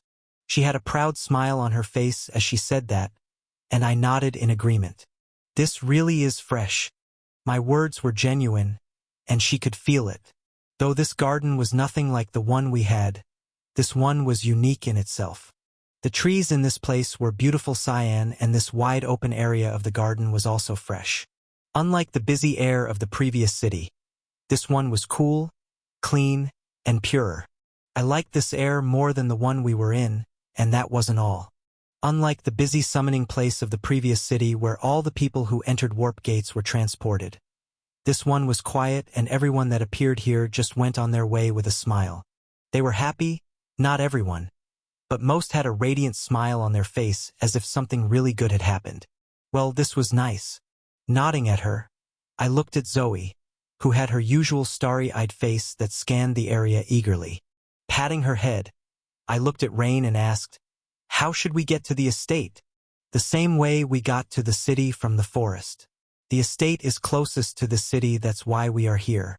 But I don't think we have time to explore this garden today. It's evening and we have to go back as soon as possible. I will have to make many preparations after curing Grandma to welcome your family, Ian." She was excited and happy for some different reason. Maybe she was closer to them than I think? Whatever it was, I also liked the idea that we should go straight to her home. It's better to finish the important matters first, so I just nodded and tapped Zoe's shoulder. "Zoe? Looks like we will have to come back another time to play here." On my words, she looked back at me with narrow eyes and asked if it was necessary, but she just nodded, after I shook my head in a no. Ok, Reynel. "So what do we do with these people following us? You didn't say anything, so I thought they weren't some random people. But they are now doing too much. I didn't know what these people were, but they were good with stealth and they even followed us here. They started with the communication center, and now it was getting on my nerves. They were good with strength, but there was only one tier 4 mage and 2 rank 3 knights, or assassins of high rank. They had experience, and I knew they were better than the knights and mages at the warp gate. It was already expensive to just come to this place, but to even spend that much to just chase us all the way here. What were these people? And their level of stealth was extraordinary. If not for one of them having a large amount of mana, I might have failed to notice them with just my passive detection. They were no normal people, and from the way Rain didn't say anything all this time, and they didn't show even a sign of bloodlust, it was clear she knew them. These guys, well, let's say they are my guards. It was difficult to lose them in the forest and all, so they must have just waited in the city. "You must actually know their master, Ian," she explained and raised her hand, and they vanished from their place through shadows. This was a skill like my shadow dive, and from the looks of it, they understood her orders. "I will introduce them after we finish the thing back home, so let's go for now," she said with a sigh, and I just nodded. Walking to a secluded place, I held her hand. I wasn't feeling anything weird. No, I wasn't. Zoe did the same, and we vanished from the beautiful, unexplored garden. After the 3 vanished in the shadows, 6 figures covered in dark clothing materialized in the place they were standing and stood there blankly. From their build, it was clear that the woman with a blue bracelet on her hand was a mage, and of the 5 males with her, one carried 2 short swords while one carried a fine sword around his waist. The other 3 carried daggers hidden under their clothes, and after the 3 young ones vanished, the woman stood there, thinking deeply about something. All of them were confused, and more than that, they wanted to know the identity of the one that had just seen through them. The man carrying 2 short swords looked at her and asked after she shook her head and sighed, "Captain, who the hell is that boy?" He asked with a worried and somewhat fear-filled voice. The woman with a tall and fit body had a perfect outline of the clothes she wore, and from the worried look on her face, it was clear she was right. Whoever that is no ordinary child. He knew our presence ever since we found the young lady, and he noticed us even before she did. I don't know just how strong that boy is, but I'm sure of one thing. He has far more experience than us. Not only did he know about us, but it was also as if he was watching us all the time. As if a ferocious beast was waiting for its prey to make a wrong move. Not only was he stronger than all of us combined, but I also don't think we would even stand a chance against his mere instincts. That boy, no, that person, whoever he is definitely no normal being. Her voice was grave, serious, and confident to the core, and the way she just said it made all others in her squad shiver in fear. The person with a single sword nodded in agreement with the same grave eyes. Not only that, the way young Miss talked with them was also the first time for me. And I think that person is of great status for her to escort them to the estate herself. She even used her skill, and that would mean she trusts them enough to show her skills and talk with them in a private communication room. He was saying something, but the women flinched at that remark and cut him mid-sentence. And he is also a mage, I'm sure of it. The skills he used back at that place were something not even my ranked appraisal could understand. And just like those skills, my appraisal didn't even activate on those two. She shook her head in fear. And from her last sentence, the man with 2 swords and a bulky build's eyes lit up. Oh yes, that little girl. I don't think she is someone strong or anything, and from her low presence, I think she is just a normal little girl. But if your skill didn't even work on her, then, is she special too? He asked her with a confused look, and she nodded her head. Yes, though I don't think she is strong or something like that. She definitely has some special skill or artifact with a mental barrier. Or maybe the boy, the person with them, used some kind of skill to protect her from the appraisal. Her words sent shivers down their spines, and they shook in fear. This was the most unexpected day for them, but now it had become the weirdest day of their life. The men were starting to fall into despair, and she sensed it and sighed loudly. Anyway, let's head back. They will be there too, so let's see what happens there. Let's go, she said, and without waiting, her body melted into shadows. The 2 men with swords sighed and followed her, and the 3 others followed after them, leaving the secluded area in the garden silent. The cool breeze passed, the leaves danced in their melody, and the quiet of the afternoon in the garden witnessed yet another sunset.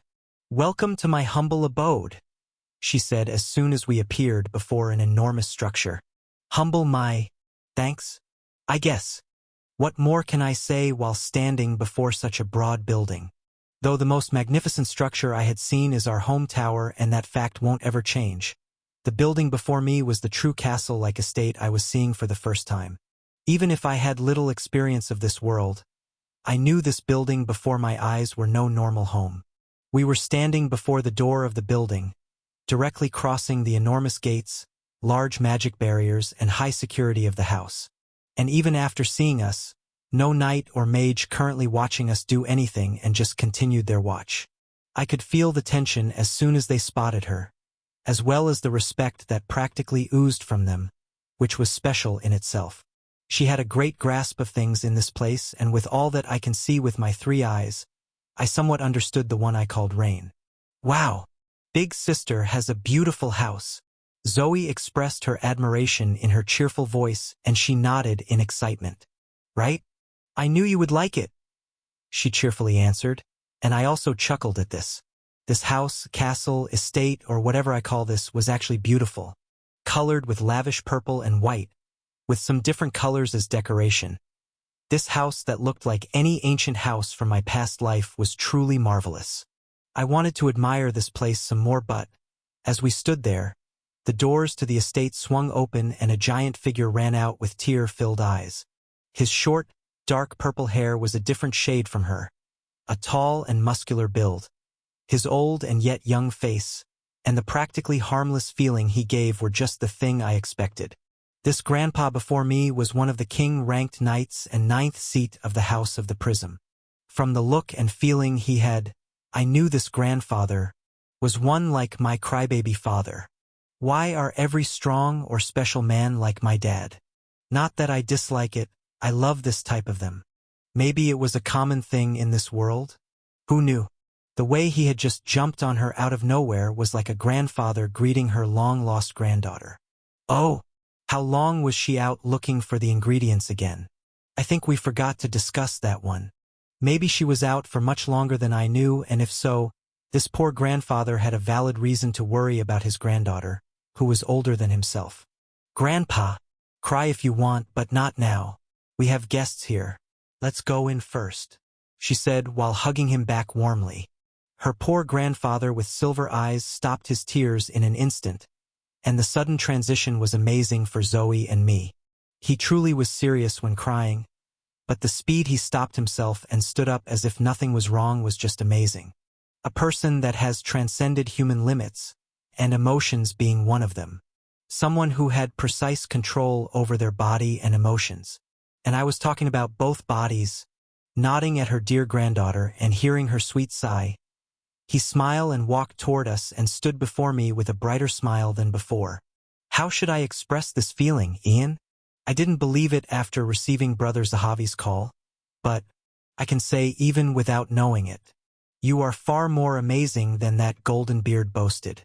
Mana attributes that I can't even sense, a powerful blazing aura that's practically born to destroy, something special that can't even be perceived. The presence of something, or someone unfathomable deep inside you.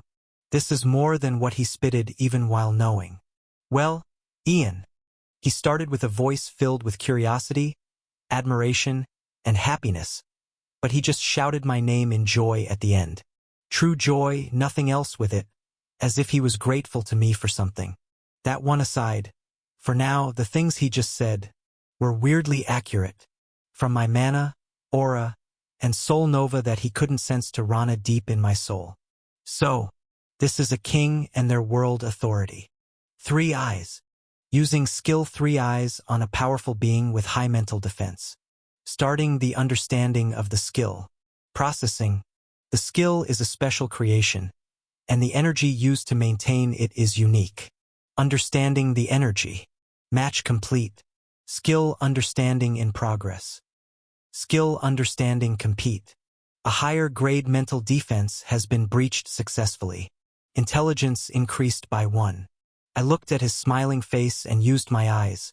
This has already happened before, so I wasn't as surprised as before, and being able to breach the mental defense of a king-ranked knight was a big thing in itself.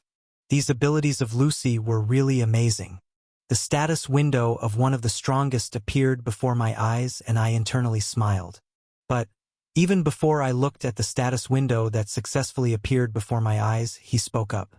Don't fully believe the status windows, little Ian.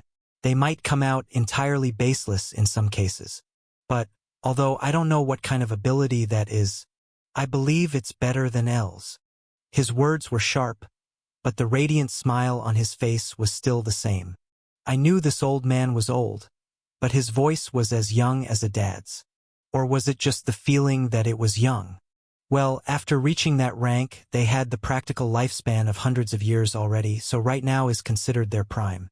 His words were a fact though, even if I believed in my beloved skill 99%, that one present would be something I would have to think many times over. Well, whatever. Name Moth Atraxia. Age 66. Race human, a king. Strength 261. Dexterity 255. Stamina 265. Magic power 222. Intelligence 198. Luck 102. Charm 111. Skill creation, body strengthening, free mana strengthening, all strengthening, supreme mental defense, aura use, swift weaponry, precise weaponry, Scythe of 1, the Reaper, Master Strength, 1 True Defense, Environmental Control, War Cry, 3 Cut, Death's Eye, Divine All Resistance, Law Defiance, Teach, Bestow Skill, Lend Skill, The Last Moments. World Authority, Violet Winds. You're stronger in the true sense, Axion. Marvelous. He said as he wiped the tears of true blood sliding down my red eyes. My red eyes have frozen on the status window, and my mind has suddenly been bombarded with aftereffects of using my skill on someone I can't even fathom. My body has fallen stiff the moment I read that information. The sudden drainage of almost all of my mana. The bright smile plastered on my face. And in all of this, some familiar voices rang in my mind. Master is fool. You did something unnecessary, big brother. I'm also the one to blame here. But take note of this and don't use this on someone like him unless you are absolutely certain of being safe for next moments.